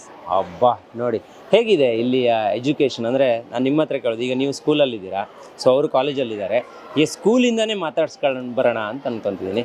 ಯಾವ ರೀತಿ ಇಲ್ಲಿ ಎಜುಕೇಷನನ್ನು ಕೊಡ್ತಾರೆ, ನಿಮ್ಗೆ ಎಷ್ಟು ಫ್ರೆಂಡ್ಲಿ ಆಗಿದ್ದಾರೆ ಟೀಚರ್ಸು ಅಂತ? ಎಜುಕೇಷನ್ ಅಂದರೆ ಇವಾಗ ನಾವು ಅಲ್ಲಿದ್ದಾಗಲಿ ಮೇನ್ ಸೋರ್ಸ್ ಆಫ್ ಡಿಸ್ಟ್ರಾಕ್ಷನ್ ಇರ್ತಿತ್ತು ನನಗೆ. ನಾನು ಒಳ್ಳೆ ಓದೋ ಹುಡುಗಿ ಆಗಿದ್ರು ಕೂಡ ಡಿಸ್ಟ್ರಾಕ್ಷನ್ಸ್ ಅನ್ನೋದೀಗ ಸ್ಟೂಡೆಂಟ್ ಲೈಫಲ್ಲಿ ಡಿಸ್ಟ್ರಾಕ್ಷನ್ಸ್ ಅಂದರೆ ಮೊಬೈಲ್ಸ್, ಗ್ಯಾಡ್ಜೆಟ್ಸ್ ಅವೆರಡೂ ಇಲ್ಲದೆ ಇದು ಯಾವಾಗ ಬೇಕು ಏನೇ ಡೌಟ್ ಬಂದರೂ ಟೀಚರ್ಸ್ ಇರ್ತಾರೆ ನಮ್ಮ ಜೊತೆನೆ. ಹಾಸ್ಟೆಲ್ ಸ್ಟೂಡೆಂಟ್ ಆಗಿರೋದ್ರಿಂದ ಅಲ್ಲೇ ರೆಸಿಡೆನ್ಷಿಯಲ್ ಟೀಚರ್ಸ್ ಇರ್ತಾರೆ. ಯಾವಾಗ ಬೇಕಾದರೂ ಏನು ಡೌಟ್ಸ್ ಇದ್ರು ಕೂಡ ಅಲ್ಲಿ ಹೋದಾಗ ಯಾವ ಮೂಮೆಂಟಲ್ಲಿ ನೈಟ್ 11 o'clock ತನಕ ಅವೈಲೇಬಲ್ ಇರ್ತಾರೆ, ಎಲ್ಲ ಡೌಟ್ಸ್ನ ಕ್ಲಿಯರ್ ಮಾಡ್ತಾರೆ. ಆ್ಯಂಡ್ ಪ್ಲಸ್ ಇಲ್ಲಿಗೆ ಬರೋ ಎಲ್ಲರೂ ಒಂದು ಆಂಬಿಷನ್ ಇಟ್ಕೊಂಡು ಬರ್ತಾರೆ, ನಾನು ಡಾಕ್ಟರ್ ಆಗಬೇಕು, IAS ಆಗಬೇಕು ಅಥವಾ JE ಕ್ರ್ಯಾಕ್ ಮಾಡಬೇಕಂತ. ಅವ್ರಿಗಂತ ನಮ್ಮ ಸ್ಕೂಲಲ್ಲಿ IIT ನೀಟ್ ಫೌಂಡೇಶನ್ ಕ್ಲಾಸಸ್ ಅಂತ ಮಾಡ್ತಿದ್ದಾರೆ. 5th ಗ್ರೇಡಿಂದನೇ ಸ್ಟಾರ್ಟ್ ಆಗುತ್ತೆ. ಇವಕ್ಕೆಲ್ಲ ಎಕ್ಸಾಮಿನೇಷನ್ಸ್ ಮಾಡ್ತಾರೆ 2 months ಒಮ್ಮೆ. ಸೊ ಇದು ಕೂಡ ನಮಗೆ ಹೈಯರ್ ಕಾಂಪಿಟೇಟಿವ್ ಎಕ್ಸಾಮ್ಸ್ಗೆ ಪ್ರಿಪೇರ್ ಮಾಡುತ್ತೆ. ಪ್ಲಸ್ ಒಂದು ಕ್ಲಾಸ್ ರೂಮಲ್ಲಿ ಲಿಮಿಟೆಡ್ ಸ್ಟೂಡೆಂಟ್ಸ್, ಎಲ್ಲರಿಗೂ ಇಂಡಿವಿಜುವಲ್ ಅಟೆನ್ಷನ್ ಅಂತ ಕೊಡ್ತಾರೆ. ನನ್ನ ಮಾರ್ಕ್ಸ್ FA1ಗೆ ಫೈನಲ್ಸ್ಗೆ ಕಂಪೇರ್ ಮಾಡಿದ್ರೆ ತುಂಬಾ ಡಿಫ್ರೆನ್ಸ್ ಇದೆ. ಅದು ನೋಡಿದ್ರೆ ಹಾಸ್ಟೆಲ್ ಟೆಸ್ಟ್ ಈಗ ಸ್ಟಡಿ ಅವರ್ಸ್ ಎಲ್ಲ ಮಾಡ್ತಾರೆ, ಸ್ಕೂಲ್ ಅವರ್ಸ್ ಆದಮೇಲೆ 4 to 6:30 ಅಂತ. ಅವಾಗ ಟೀಚರ್ಸ್ ಎಲ್ಲ ನಮ್ಮ ಜೊತೆನೇ ಇದ್ಕೊಂಡು ನಮಗೋಸ್ಕರ ಇಲ್ಲಿ ಇದ್ಕೊಂಡು ನಮಗೆ ಹೇಳ್ಕೊಡ್ತಾರೆ. ಅದೇ ದಿನ ನೈಟ್ ಹೋಗಿ ನಾವು ಸ್ಟಡಿ ಟೆಸ್ಟ್ ಅಂತ ಮಾಡ್ತೀವಿ, ಹಾಸ್ಟೆಲ್ ಟೆಸ್ಟ್. ಅವತ್ತು ವ್ಯಾಲ್ಯೂಯೇಷನ್ ಆಗಿ ನಮಗೆ ಕೊಡ್ತಾರೆ. ಸೊ ಇವಾಗ ಫೈನಲ್ಸ್ ಅನ್ನೋ ಅಷ್ಟರಲ್ಲಿ ನಮ್ಗೆ ಆಲ್ರೆಡಿ ಪ್ರಿಪೇರ್ ಆಗಿರುತ್ತೆ ಆನ್ ಹ್ಯಾಂಡ್. ಏನಾದರೂ ಡೌಟ್ಸ್ ಇದ್ರೆ ಹೆಂಗೆ ಮಾಡ್ತೀರಾ ಹಾಸ್ಟೆಲಲ್ಲಿ? ಡೌಟ್ಸ್ ಅದು ರೆಸಿಡೆನ್ಷಿಯಲ್ ಟೀಚರ್ಸ್ ಅಂತ ಇಲ್ಲೇ ಇರ್ತಾರೆ 11 o'clock ತನಕ. ಯಾವ ಮೂಮೆಂಟಿಗೆ ಹೋಗಿ ಹೇಳಿದ್ರು ಕೂಡ ಅದೇ ಕಾನ್ಸೆಪ್ಟ್ಸ್ ನಮಗೆ ಕ್ಲಿಯರಾಗಿ ಹೇಳಿಕೊಡ್ತಾರೆ. ಈಗ ಅಲ್ಲಿ ಅಂದರೆ ನಮಗೆ ಟೀಚರ್ಸ್ ಅವೈಲೇಬಲ್ ಇರಲ್ಲ, ಲ್ಯಾಪ್ಟಾಪ್ ಓಪನ್ ಮಾಡ್ತಿದ್ವಿ, ಫೋನ್ ತೊಗೊತಿದ್ವಿ ಅದೇ ರೀಸನ್ಗೆ. ಇಲ್ಲಿ ಯಾವಾಗ ನೋಡಿದ್ರು ನಮ್ಮ ಜೊತೆನೇ ಟೀಚರ್ಸ್ ಇರೋದ್ರಿಂದ ಫುಲ್ ಈಸಿ ಆಗುತ್ತೆ ನಮಗೆ. ಫೋನು ಆ ಥರ ಏನಿಲ್ಲ? ಇಲ್ಲ, ಕಾಲಿಗೆ ಕೂಡ ಮಾಡಬೇಕಂದ್ರೆ ಫೋನ್ ಕಾರ್ಡ್ ಅನ್ನೋ ಕಾನ್ಸೆಪ್ಟ್ ಬರುತ್ತೆ ನಮಗೆ. ಹಾಗೆ ಸ್ವಲ್ಪ ತಿಳಿಸಿ. ಫೋನ್ ಕಾರ್ಡ್ ಅಂದರೆ ಇವರು ಕೂಡ ಇದ್ದಾರೆ. ಫೋನ್ ಕಾರ್ಡಲ್ಲಿ ಅದೊಂದು ಕಾರ್ಡ್ ಥರ ಬರುತ್ತೆ ನಮಗೆ. And then they'll be a call booth. ಆ ಕಾಲ್ ಬೂತಿಗೆ ಕಾರ್ಡ್ ಇನ್ಸರ್ಟ್ ಮಾಡಿದಾಗ ನಮ್ಮದು 3 numbers ಅಂತ ಇರುತ್ತೆ. ನಮ್ಮದು ಪೇರೆಂಟ್ಸ್, ಗಾರ್ಡಿಯನ್ಸ್ 3 numbers ಇರುತ್ತೆ. ಆ 3 numbersಲ್ಲಿ ಯಾರಿಗಾದ್ರೂ ಕಾಲ್ ಮಾಡ್ಕೊಂಡು ಮಾತಾಡ್ಬೋದು. 5 minutes ಇರುತ್ತೆ ಒನ್ ಡೇಗೆ, ಲಿಮಿಟೆಡ್ ಟೈಮಿಂಗ್ಸ್ ಅಷ್ಟೇ ಇರುತ್ತೆ. ನೀವು ಮಾತ್ರ ಓದ್ತಿರೋದು? ನಿಮ್ಮ ಫ್ಯಾಮಿಲಿ? ನನ್ನ ಫ್ಯಾಮಿಲಿಯಿಂದ 3-4 ಜನ ರಿಲೇಟಿವ್ಸ್ ಕೂಡ ಇಲ್ಲೇ ಇದ್ದಾರೆ. ಅವ್ರಿಗೂ ಎಲ್ಲ ಒಳ್ಳೆ ಒಪಿನಿಯನ್ ಇದೆ. ಇಲ್ಲಿ ಬಂದು ತುಂಬ ಚೆನ್ನಾಗಿ ಸ್ಕೋರ್ ಮಾಡ್ತಿದ್ದಾರೆ ಎಲ್ಲರೂ ಕೂಡ. ಎಲ್ಲ 4 ಜನನೂ ಇಲ್ಲೇ ಇದ್ದೀರಾ? ಎಸ್. ಒಂದೇ ಫ್ಯಾಮಿಲಿಯಿಂದ 4 ಜನ ಇಲ್ಲೇ ಓದ್ತಿದ್ದಾರೆ ಅಂತ ಹೇಳಿ. ಬಹುಶಃ 2000 ಮಕ್ಕಳಲ್ಲಿ ನಾವು ಇವತ್ತು ಇವರಿಬ್ಬರನ್ನು ಮಾತಾಡಿಸ್ತಿದ್ದೀವಿ. ನೋಡೋ ಮುಂದಿನ ದಿನದಲ್ಲಿ ಮತ್ತೆ ಒಂದಿಷ್ಟು ಜನರನ್ನು ಮಾತಾಡಿಸ್ತೀನಿ. ಓಕೆ, ಈಗ ಇಲ್ಲಿ ಎಲ್ಲ ನಿಂತಿರೋದು ಇವರೆಲ್ಲ ಅಡ್ಮಿಷನ್ಗೆ ಬಂದವರ ಹೇಗೆ? ಇವರು ಪೇರೆಂಟ್ಸ್ ಮಕ್ಕಳನ್ನ ಮೀಟ್ ಮಾಡಕ್ ಬಂದಿದ್ದಾರೆ. ಅವ್ರ ಜೊತೆ ಮಾತಾಡೋಣ. ಎಸ್, ಬನ್ನಿ ಅವ್ರನ್ನೊಂದ್ಸಲ ಕೇಳೋಣ. ಈಗ ಅಡ್ಮಿಷನ್ ಓಪನ್ ಆಗಿದೆ ಅಲ್ವಾ? ಅಡ್ಮಿಷನ್ ಕೂಡ ನೀವು 8th ಇಂದ ಇಲ್ಲೇ ಓದ್ತಿರೋದು? 8th ಇಂದ. ಯಾಕೆ ಚೇಂಜ್ ಮಾಡ್ಬೇಕು ಅಂತ ಅನ್ಸಿಲ್ವಾ ನಿಮ್ಗೆ? ಇಲ್ಲ, ನಾನು 8th ಸ್ಟ್ಯಾಂಡರ್ಡ್ ಅಲ್ಲಿ ಫಸ್ಟ್ ಬಂದಾಗ ನಾನು ನಿಜ 1 week ಕೂಡ ತಗೊಂಡಿಲ್ಲ ಅಡ್ಜಸ್ಟ್ ಆಗಕ್ಕೆ. ಅಷ್ಟು ಫ್ರೆಂಡ್ಲಿ ವಾರ್ಡನ್ಸ್ ಇದ್ದಿದ್ರು, ರೆಸಿಡೆನ್ಷಿಯಲ್ ಟೀಚರ್ಸ್, ಸ್ಕೂಲಲ್ಲಿ ಅಷ್ಟು ಸಪೋರ್ಟಿವ್ ಟೀಚರ್ಸ್, ಮ್ಯಾನೇಜ್ಮೆಂಟ್ ಕೂಡ ನಿಮ್ ಎಲ್ಲಿ ಬೇಕಾದ್ರೂ ಹೋದ್ರು ಒಂದು ಹೈರಾರ್ಕಿ ಅಂತ ಇರುತ್ತೆ. ಫಸ್ಟ್ ಕ್ಲಾಸ್ ಟೀಚರ್, ಆಮೇಲೆ ಪ್ರಿನ್ಸಿಪಲ್, ಆಮೇಲೆ ಮ್ಯಾನೇಜ್ಮೆಂಟ್. ಇಲ್ಲಿ ಏನು ಇಲ್ಲ, ನಮ್ಗೆ ಏನ್ ಪ್ರಾಬ್ಲಮ್ಸ್ ಇದ್ರು ಡೈರೆಕ್ಟ್ ಮ್ಯಾನೇಜ್ಮೆಂಟ್ ಅನ್ನ ನಾವು ಅಪ್ರೋಚ್ ಮಾಡ್ಬಾರ್ದು. ಸರ್ ಹಿಂಗಿಂಗ್ ಒಂದು ಪ್ರಾಬ್ಲಮ್ ಇದೆ ಅಂತಂದ್ರೆ ಕೂಡಲೇ ಸಾಲ್ವ್ ಮಾಡಿ ಕೊಡ್ತಿದ್ರು. ಸೊ ನಂಗೆ ಅಡ್ಜಸ್ಟ್ ಆಗಕ್ಕೆ ತುಂಬಾ ಈಸಿಯಾಗಿ ಅಡ್ಜಸ್ಟ್ ಆದ. ಓಕೆ, ಈಗ ಇಲ್ಲಿ ಪೇರೆಂಟ್ಸ್ ಇದ್ದಾರೆ, ಅವ್ರನ್ನೇ ಕೇಳೋಣ. ಸರ್, ಎಲ್ಲಿಂದ ಬಂದಿದ್ದು ನೀವು? ದಾಂಡೇಲಿಂದ ಬಂದಿದ್ದೇನೆ. ದಾಂಡೇಲಿಯಿಂದ? ಓಕೆ, ನೋಡಿ ಇವರು ದಾಂಡೇಲಿಯಿಂದ ಬಂದಿದ್ದಂತೆ. So purpose sir? ನಮ್ಮ ಹುಡುಗ ಇಲ್ಲೇ ಕಲಿತಾನೆ, ಗಗನ್ ಅಂತ, PUC ಫಸ್ಟ್ ಇದ್ದಾನೆ, PCMC ಕಲಿತಾ ಇದ್ದಾನೆ, ಹಾಸ್ಟೆಲ್ದಲ್ಲಿದ್ದಾನೆ, ಇಲ್ಲಿ ಕಲಿತಾ ಇದ್ದಾನೆ. ಓಕೆ ಮೇಡಮ್, ಈಗ ನೀವು ಈ ಸಂಸ್ಥೆಯನ್ನು ನೋಡಿದ್ದೀರಾ, ತುಂಬ ಮಕ್ಕಳು ಓದ್ತಿದ್ದಾರೆ, ಒಂದು 2000 ಅಬೋವ್ ಮಕ್ಕಳು ಇಲ್ಲಿ ಆಲ್ರೆಡಿ ಸ್ಟಡಿಯಲ್ಲಿದ್ದಾರೆ. ಸೊ ಹೇಗಿದೆ, ನೀವೇ ಹೇಳಿದ್ರೆ ಚೆನ್ನಾಗಿರುತ್ತೆ, ಕ್ಯಾಂಪಸ್ ಹೇಗಿದೆ? ಈಗ ನಿಮ್ಮ ಮಕ್ಕಳ ಹತ್ರ ನೀವು ಒಪಿನಿಯನ್ ತಗೊಂಡಿರ್ಬೋದು ಅಂತ ಅನ್ಕೊತೀನಿ. ಸೊ ಯಾಕೆ ಇದೇ ಸ್ಕೂಲನ್ನು ನೀವು ಆಯ್ಕೆ ಮಾಡ್ಕೊಂಡ್ರಿ? ಮೇನ್ ಅಂದರೆ ಇವಾಗ ಕಾಂಪಿಟೇಟಿವ್ ವರ್ಲ್ಡ್, ಓಕೆ, ಇಲ್ಲೆಲ್ಲ ಚೆನ್ನಾಗಿ ಫ್ಯಾಕಲ್ಟಿ ಚೆನ್ನಾಗಿದ್ದಾರೆ ಅಂತ ಹೇಳ್ತಿರ್ತಾರೆ. ಸೊ ಚೆನ್ನಾಗೂ ಇದೆ. ನನ್ನ ಮಗನ ರಿಸಲ್ಟ್ ಚೆನ್ನಾಗಾಗಿದೆ ಫಸ್ಟ್ ಇಯರ್. ಮೇನ್ ಅಂದರೆ ಫುಡ್, ಮಕ್ಕಳಿಗೆ ನಾವು ಮನೆಯಿಂದ ದೂರ ಕಳಿಸ್ತೀವಿ ಅಂದರೆ ಫುಡ್ ನೋಡ್ತೇವಲ್ಲ, ಸೊ ಅದನ್ನು ಮೇನ್ ಇಲ್ಲಿ ಪ್ರೊವೈಡ್ ಮಾಡ್ತಾರೆ. ಸೊ ನಾನು basically we are from Dharwad, Hubli Dharwad, ಅಲ್ಲಿನೂ ಕಾಲೇಜ್ ಇದೆ, ಬಟ್ ಇಲ್ಲಿ ವಾತಾವರಣ ಇನ್ನೂ ಚೆನ್ನಾಗಿರುತ್ತೆ ಶಿಕ್ಷಣಕ್ಕೆ. ಸೊ ಫುಡ್ ಆಗಲಿ, ಶಿಕ್ಷಣ ಆಗಲಿ, ಕಾಂಪಿಟೇಟಿವ್ ವರ್ಲ್ಡಲ್ಲಿ ತುಂಬ ಫ್ಯಾಕಲ್ಟೀಸ್ ಆಯಿತು, ಎಲ್ಲ ಚೆನ್ನಾಗಿ ಕಾಳಜಿ ತಗೊಂಡು ತಮ್ಮ ಮಕ್ಕಳಂತೆ ಇದನ್ನು ಕೊಡ್ತಾರೆ. ಸೊ ಚೆನ್ನಾಗಿದೆ ಕಾಲೇಜ್ ಓವರಾಲ್. ಮತ್ತೊಂದೇನೆಂದರೆ, ಈಗ ನನ್ನ ಪರಿಚಯದವ್ರು ಒಬ್ರು ಇಲ್ಲಿ ಪರಿಚಯದ ಹಾಕಿದ್ದಾಗಿತ್ತು. ನಾವು ನಮ್ದು 10th ಆದಮೇಲೆ ಹುಡುಗನಿಗೆ ಎಲ್ಲಿ ಹಾಕ್ಬೇಕು ಗೊತ್ತಾಗ್ತಾ ಇಲ್ಲ, ಯಾಕಂದರೆ ಸ್ವಲ್ಪ ನೀವು ಕಾಂಪಿಟೇಟಿವ್, ಇವ್ರು ಹೇಳ್ದಂಗೆ ಕಾಂಪಿಟೇಟಿವ್ ವರ್ಲ್ಡ್ ಅಲ್ವಾ. ಆಮೇಲೆ ಇಲ್ಲಿ ಹಾಕಿದ್ಮೇಲೆ ಇಲ್ಲಿ ಒಂದು ನನಗೆ ಸೇರಿದ್ದು ಒಂದೇನೆಂದರೆ, ನಾನು ತುಂಬ ಕಾಲೇಜ್ ಹುಬ್ಳಿ, ಧಾರವಾಡ, ಮಂಗಳೂರಲ್ಲಿ ನೋಡಿದ್ದೀನಿ, 90% ಮೇಲಿದ್ದವರಿಗೆ ತಗೋತಾರೆ. ನಮ್ಮ ಹುಡುಗ 95 ಮಾಡಿದ್ದ, ಬಟ್ ಇಲ್ಲಿ ಒಂದು ನಾನು ಫಸ್ಟ್ ಟೈಮ್ ಎಂಟಿಯಾದಾಗ ರಮೇಶ್ ಶೆಟ್ಟರ್ ಭೇಟಿಯಾದಾಗ, ಮತ್ತು ಭರತ್ ಸರ್ ಭೇಟಿಯಾದಾಗ ಒಂದು ಹೇಳಿದರು, ಇಲ್ಲಿ 60% 70% ಮಕ್ಕಳು ತೊಗೊಳ್ತಾರೆ. 90% ಹುಡುಗಿನಿಗೆ ಏನು ಬೇಕಂತಿಲ್ಲ, ಅವನು ಮಾಡ್ಕೋತಾನೆ. ಆದರೆ 60, 70, 80 ಮಾಡೋದಲ್ಲ, ಅದು ದೊಡ್ಡ ಚಾಲೆಂಜಿಂಗ್ ಅದು. ಸೊ ಇಲ್ಲ ನೋಡಿದ್ದೇನೆ, ನಾನು ತುಂಬ ಹುಡುಗರು ನೋಡಿದ್ದೇನೆ, ಮತ್ತು ಅವ್ರ ಪೇರೆಂಟ್ಸ್ಗಳು ಮಾತಾಡಿದ್ದೇನೆ. ಇಲ್ಲಿ 7th 8th ಬಂದವರು 60% ಮಾಡಿದಂಥ ಹುಡುಗ 10th 90-95 ಮಾಡೋದು ಇದೆ. ಆಮೇಲೆ 10th 80 ಮಾಡಿದವನ ಸೆಕೆಂಡ್ ಇಯರ್ದಲ್ಲಿ ಒಳ್ಳೆ ರ್ಯಾಂಕಿಂಗ್ ತೊಗೊಂಡವನು ಇದ್ದಾನೆ, ನಾನೇ ನೋಡಿದ್ದೀನಿ. ಆಮೇಲೆ ಒಂದೊಂದು ಫ್ಯಾಕಲ್ಟಿ ಚೆನ್ನಾಗಿದ್ದಾರೆ ಸರ್, ಯಾಕಂದರೆ ನಾನು ಒಂದು ಎಜುಕೇಷನಿಸ್ಟ್ ಆಗಿ ನೋಡಿದ್ದು ಮಕ್ಕಳಿಗೆ, especially Bharat sir, Ramesh sir, ಇವ್ರಿಗೆ ರಂಜನ್ ಸರಿ ಗೊತ್ತು. ಕೆಲವೊಂದು ಸತಿಗೆ ಏನಾಗುತ್ತೆ, ಹುಡುಗರು ಈಗಿನ ಹುಡುಗರು ನಮ್ಗಿಂತ ಭಾಳ ಮುಂದಿದ್ದಾರೆ, ಅವರು ಆನ್ಲೈನ್ ಎಜುಕೇಷನ್ ನೋಡ್ತಾರಲ್ಲ. ಸೊ ನಾವು ಮಾತಾಡಿದಾಗ ಇವರು ನಾರ್ತ್ ಇಂಡಿಯಾದಿಂದ ಯಾವುದೋ IIT ಖರಗ್ಪುರದೆಲ್ಲ ಸರ್ಸ್ ತರಿಸಿದ್ದಾರೆ. ಒಂದು ಫಿಸಿಕ್ಸ್ ಸರ್ ನಾ ಬಂದಾಗೆ ಎಷ್ಟೋ ಅವ್ರಿಗೆ ಕೊಟ್ಟೆ, ನನ್ನ ಲೆಕ್ಕ ನಮ್ಮ ಹುಡುಗ ಬಂದು 1 ತಿಂಗಳದಲ್ಲಿ ತರಿಸಿ, ಆ ಸರ್ ಆನ್ಲೈನ್ ಬುಕ್ಸ್ ತರಿಸಿ, ಆ ಹುಡುಗರಿಗೆ ಏನೇನು ಮಟೀರಿಯಲ್ ಬೇಕೋ ಅದನ್ನು ಅವ್ರಿಗೆ ಗೊತ್ತು. ಯಾಕಂದರೆ ಇವರು ಹೈಲಿ ಎಜುಕೇಟೆಡ್ ಸರ್ ಎಲ್ಲ ಪ್ರಿನ್ಸಿಪಲ್ಸ್ ಎಲ್ಲ ಇದ್ದಾರಲ್ಲ, ನಾರ್ತ್ ಇಂಡಿಯಾದಿಂದ, ಹೈದರಾಬಾದಿಂದ ಎಲ್ಲ ಸರ್ಸ್ ತರಿಸಿದ್ದಾರೆ. It's not easy to get that. Okay. And second, ಈಗ ನನ್ನ ಹುಡುಗನಿಗೆ ಅವನಿಗೆ ಸ್ವಲ್ಪ NDA ಇಂಟ್ರೆಸ್ಟ್ ಇತ್ತು, ಆಯಿತು. ಸೊ ಅವನಿಗೇನು ಫ್ರೀ ಬಿಡ್ತಾರೆ, ಅಂದರೆ ಹೆದರಿ ಬೇಕಂತಿಲ್ಲ. ರಂಜನ್ ಸರ್ಗೆ ಮಾತಾಡಿದೆ, ನನ್ನ ಹುಡುಗ ಗಗನ್ ಪ್ರಿನ್ಸಿಪಲ್ಗಳು ಹೋಗಿ ತಂಗೆ ಏನು ಬೇಕಂತೇಳಿ ಅವನಿಗೆ ಕಂಪ್ಯೂಟರ್ ಆಕ್ಸೆಸ್ ಕೊಟ್ಟಿದ್ದಾರೆ. ಈಗ ಅವನಿಗೆ ಕರ್ಕೊಬರ್ಲಿಕ್ಕೆ ಬಂದಿದ್ದೀನಿ, ಈಗ 10 ತಾರೀಕಿಗೆ ಒಂದು ಪರೀಕ್ಷೆ ಇದೆ, 1 ದಿವಸ. ಸೊ ಎಲ್ಲದಕ್ಕೂ ಹಂಗಿದೆ, ಅಂದರೆ ಮಕ್ಕಳು ಫಿಯರ್ ಇಲ್ಲ, ಫ್ರೆಂಡ್ಸ್ ಹಂಗಿದ್ದಾರೆ, they can directly talk to principal ಅವ್ರ ಫ್ಯಾಕಲ್ಟಿ. ಆಮೇಲೆ ಒಂದು ಮೆಂಟರ್ ಇಟ್ಟಿದ್ದಾರೆ ಪ್ರತಿ ಮಕ್ಕಳಿಗೆ, ಸೊ ಫಾಲೋ ಅಪ್ ಮಾಡ್ತಾರೆ. ನಮಗೆ ಫೋನ್ ಬರ್ತಾ ಇರ್ತದೆ, ನಾವು ಮಕ್ಕಳಿಗೆ ಹೇಳೋದಿಲ್ಲ ನಿಮ್ಮ ಗಗನ್ ಹಿಂಗೆ ಮಾಡ್ತಾ ಇದ್ದಾನೆ, ಹೆಂಗೆ ಮಾಡ್ತಾ ಇದ್ದಾನೆ ಅಂತ. ಆಮೇಲೆ ಮೇನ್ ಅಂದರೆ ರಿಸಲ್ಟ್ ಡೇ ನಾವು ಬಂದಾಗ ನಮ್ಗೆ ಕರೀತಾರೆ, ನೋಡಿ ಕೆಮಿಸ್ಟ್ರಿ ಕಡಿಮೆ ತೊಗೊಂಡಿದ್ದಾನೆ, ಕಾಂಪಿಟೇಷನ್ ಕಡಿಮೆ ತೊಗೊಂಡಿದ್ದಾನೆ, ಹಿಂದಿ ಅಲಕ್ಷ್ಯ ಮಾಡ್ತಾ ಇದ್ದಾನೆ, ಅವ್ರಿಗೆ ಮಕ್ಕಳಿಗೆ ಹಿಂದಿ ಯಾಕೆ ಬೇಕಪ್ಪ, ಕನ್ನಡ ಯಾಕಂದ್ರೆ ಅದ್ರ ಬಗ್ಗೆ ಭಾಳ ಚೆನ್ನಾಗಿ ಹೇಳ್ತಾರೆ. ಆಮೇಲೆ ಅಫ್ಕೋರ್ಸ್ ಫುಡ್ ಅಂತೂ ಇವ್ರ ಡಿಪಾರ್ಟ್ಮೆಂಟ್, ನಮ್ಮ ಡಿಪಾರ್ಟ್ಮೆಂಟ್ ಅಲ್ಲ, ನಾವು ಎಜುಕೇಷನ್ ಅಷ್ಟೇ ನೋಡಿದವರು. ಸೊ ಫುಡ್, ಮತ್ತು ಇವ್ರು ಹಾಸ್ಟೆಲ್, ನಾನು ಹೇಳೋದು ಅಷ್ಟೇ ಪೇರೆಂಟ್ಸಿಗೆ. First day Ramesh sir speech ನೋಡಿದ್ದೆ ನಾನು, ಮಕ್ಕಳಿಗೆ ಇಲ್ಲಿ ಹಾಕಿ, ಬಟ್ ಹಾಸ್ಟೆಲ್ ಹಾಕಿದ್ರೆ ಮಕ್ಕಳು ಮುಂದೆ ಬರ್ತಾರೆ. ನನ್ನ ಹುಡುಗ ಬೆಸ್ಟ್ ಎಕ್ಸಾಂಪಲು. ಹಾಸ್ಟೆಲ್ ಇದ್ದರೆ ಅವ್ರಿಗೆ ಮೊಬೈಲ್ ಎಲ್ಲ ಬ್ಯಾನ್ ಇರ್ತದೆ, ಮತ್ತು ಬರೋಸರಂದು ಸ್ಟ್ರಿಕ್ಟ್ಲಿ ಮಾನಿಟರ್ ಮಾಡ್ತಾರೆ ಅದನ್ನು. ರಿಸಾರ್ಟ್, ನಾನೇ ರಿಸಾರ್ಟು, ನನ್ನದು ರಿಸಾರ್ಟ್ ಇದೆ ದಾಂಡೇಲಿಲಿ, ಅವ್ರ ರೂಮ್ಗಳು ರಿಸಾರ್ಟ್ ಇದ್ದಂಗಿದೆ ಸರ್, ಈ ಹಾಸ್ಟೆಲ್ ರೂಮ್ಗಳು ರಿಸಾರ್ಟ್ ಇದ್ದಂಗಿದೆ, ಅದೊಂದು ಚೆನ್ನಾಗಿದೆ. ಮತ್ತು ಸಂಜೆಗೆ ಹಾಸ್ಟೆಲ್ ಮಕ್ಕಳಿಗೆ ಒಂದು ಭಾಳ ಚೆನ್ನಾಗಿದೆ, ಸಂಜೆ ಸ್ನ್ಯಾಕ್ಸ್ ಎಲ್ಲ ಕೊಡ್ತಾರೆ. ಬಟ್ ಸರ್ ಈಗ ನೋಡಿ, ಸಾಗರ ಇದ್ದಂಗಿದೆ, ಸಮುದ್ರ ಇದ್ದಂಗಿದೆ. 1000 ಮಕ್ಕಳಿದ್ದಾಗ ಸಣ್ಣ ಪುಟ್ಟ ಮಕ್ಕಳಿಗೆ ಗೊತ್ತಾಗೋದಿಲ್ಲ ಅದು, ಯಾರ್ಯಾರ್ದು ಮಕ್ಕಳು ಮಾತು ಕೇಳಬೇಡಿ. ನಾವು ಪೇರೆಂಟ್ಸ್ ಆಗಿ ಹೇಳೋದು, this is the best education institute, please enrol here, it's good for your children's future. ಬನ್ನಿ ನಾವು ಮೇಲ್ಗಡೆ ಹೋಗಿ ಮಾತಾಡೋಣ. ಸೊ ಈಗ ನಾವು ಲಾಸ್ಟ್ ವಿಡಿಯೋದಲ್ಲಿ ಕ್ಲಾಸಸ್ಗಳನ್ನೆಲ್ಲ ತೋರಿಸಿದ್ದೀವಿ. ಸೊ ಇಲ್ಲಿ ಏನು ಸಾಂಸ್ಕೃತಿಕ ಕಾರ್ಯಕ್ರಮಗಳಾಗುತ್ತೆ ಅದನ್ನು ತೋರಿಸಿದ್ದೀವಿ, ಮತ್ತು ಪ್ರತಿ ವಾರ ಒಂದು ದಿನ ಬೇರೆ ಬೇರೆ ಆ್ಯಕ್ಟಿವಿಟೀಸ್ಗಳಿಗೆ ಅವಕಾಶ ಇದೆ ಅನ್ನೋದನ್ನು ನಾವು ತೋರಿಸಿದ್ದೀವಿ. ಆದರೆ ಇವತ್ತು ನಾವು ಲ್ಯಾಬನ್ನು ತೋರಿಸೋಣ ಅಂತ ಅಂದ್ಕೊಂಡಿದ್ದೀನಿ. ಸೊ ಲ್ಯಾಬ್ ನಾವು ಇದುವರೆಗೂ ಟಚ್ ಮಾಡಿಲ್ಲ. ಸೊ ಇವತ್ತು ಅಲ್ಲಿಗೆ ಹೋಗಿ ಒಂದಿಷ್ಟು ಮಾತಾಡೋಣ, ಬನ್ನಿ. ಈಗ ನಾವು ಲ್ಯಾಬ್ ಒಳಗಡೆ ಬಂದ್ವಿ. ಈ ಥರದ್ದು ಎಷ್ಟು ಲ್ಯಾಬ್ ಇದೆ? ಇದು ಬಯಾಲಜಿ ಲ್ಯಾಬ್ ಅಲ್ಲಿ ಪ್ರೆಸೆಂಟ್ ಇರೋದು. ಪಕ್ಕದಲ್ಲಿ ಈ ಕಡೆನೆ ಫಿಸಿಕ್ಸ್ ಲ್ಯಾಬೊರೇಟರಿ ಇದೆ, ಆ ಕಡೆ ಕೆಮಿಸ್ಟ್ರಿ ಲ್ಯಾಬ್ ಇದೆ. ನೀವು ನೋಡ್ತಿರ್ಬೋದು, ಈಗ ಲ್ಯಾಬೊರೇಟರಿ ಅಂತಂದ್ರೆ ತುಂಬಾನೇ ವೆಲ್ ಎಕ್ವಿಪ್ಡ್, ಪಾಶ್, ಮತ್ತೆ ಮಾಡರ್ನೈಸ್ ಲ್ಯಾಬ್ಸ್ ಇದೆ, ಎಲ್ಲ ಮಾಡರ್ನ್ ಅಪ್ಯಾರಟಸ್ ಗಳಿದೆ. ಏನೇನ್ ಮೆಟೀರಿಯಲ್ಸ್ ಪ್ರೆಸೆಂಟ್ ಡೇಗೆ ನಮ್ಗೆ ಬೇಕಾಗೋದು ಎಲ್ಲ ಇದೆ ಇಲ್ಲಿ. ಹೌದು. ಈಗ ಇಲ್ಲಿರೋರೆಲ್ಲ ಬಹುಶಃ ಟಾಪರೇ ಇರಬಹುದು ಅಂತ ಅನ್ಕೊಂತೀನಿ. ಯಾರನ್ನಾರು ಒಬ್ರನ್ನ ಮಾತಾಡ್ಸೋಣ ಅಂತ ಅನ್ಕೊಂತೀನಿ. ಇವರು ನಮ್ ಸೀನಿಯರ್ ಸುಷ್ಮಿತಾ ಅಕ್ಕ ಅಂತ. ಅವರು 8th ಸ್ಟ್ಯಾಂಡರ್ಡ್ ತನಕ ಕನ್ನಡ ಮೀಡಿಯಂ ಅಲ್ಲಿ ಓದಿದ್ರು. 9th ಗೆ ಸುಜ್ಞಾನ್ ಎಜುಕೇಶನ್ ಟ್ರಸ್ಟ್ ಜಾಯ್ನ್ ಆದ್ರು. ಈಗ ಅವ್ರು ಅಟ್ ಪ್ರೆಸೆಂಟ್ 2nd PU ಅಲ್ಲಿ ಇದ್ದಾರೆ. ಅವ್ರ ಜೊತೆ ನೀವು ಮಾತಾಡ್ಬೋದು. ಎಸ್, ಈಗ ನೀವು ಕನ್ನಡ ಮೀಡಿಯಂ ಇಂದ ಇಲ್ಲಿಗೆ ಬಂದಿದ್ದು 8ನೇ ಕ್ಲಾಸಿಗೆ ಇಲ್ಲಿ ಜಾಯ್ನ್ ಆಗಿದ್ದ, 9th ಜಾಯ್ನ್ ಆಗಿದ್ದು. ಈಗ ಒಂದು ಏನಂದರೆ ಕನ್ನಡ ಮೀಡಿಯಮಿಂದ ಬಂದು ಇಮಿಡಿಯೇಟ್ ಇಂಗ್ಲೀಷ್ ಮೀಡಿಯಮ್ಗೆ ನಾವು ಟ್ರಾನ್ಸ್ಫರ್ ಆದಾಗ ಎಲ್ಲೋ ಒಂದು ಕಡೆ ಕಷ್ಟ ಆಗುತ್ತೆ, ಚೆನ್ನಾಗಿ ಮಾರ್ಕ್ ತೆಗಿಯೋಕ್ಕಾಗಲ್ಲ, ನಮ್ಮ ಸ್ಕೋರ್ ಏನಿದ್ರು ಡೌನ್ ಆಗುತ್ತೆ ಅನ್ನೋದೆಲ್ಲ ಕೇಳ್ಪಟ್ಟಿದ್ದೆ ನಾನು. ಆದರೆ ನಿಮ್ಮ ಸ್ಕೋರ್ ತುಂಬ ಜಾಸ್ತಿ ಆಗಿಬಿಟ್ಟಿದೆ. ಸೊ ಎಷ್ಟು ಪರ್ಸೆಂಟೇಜ್ ತೆಗೆದಿದ್ದು? 97 ತೆಗೆದಿದ್ರಿ. ನಿಮ್ಗೇನು ಕಷ್ಟ ಅಂತ ಅನಿಸಿಲ್ವಾ?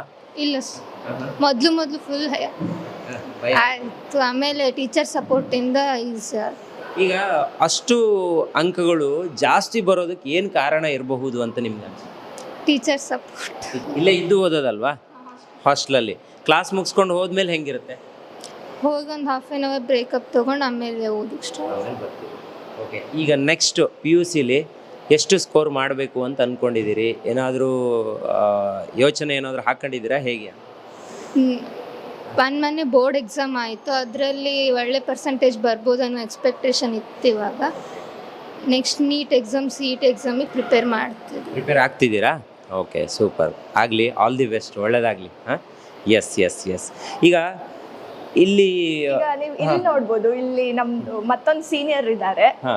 ಇವ್ರ ಹೆಸರು ಸಂವೇದ್ ಅಂತ.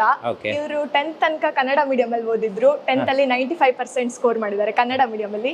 ಫಸ್ಟ್ PU ಗೆ ಸುಜ್ಞಾನ್ ಎಜುಕೇಶನ್ ಟ್ರಸ್ಟ್ ಅನ್ನ ಜಾಯ್ನ್ ಆದ್ರು. ಮೊನ್ನೆ ಆಗಿರುವಂತ JEE ಎಕ್ಸಾಮ್ಸ್ ಅಲ್ಲಿ ಫಿಸಿಕ್ಸ್ ಅಲ್ಲಿ 97.41% ತೆಗೆದಿದ್ದಾರೆ.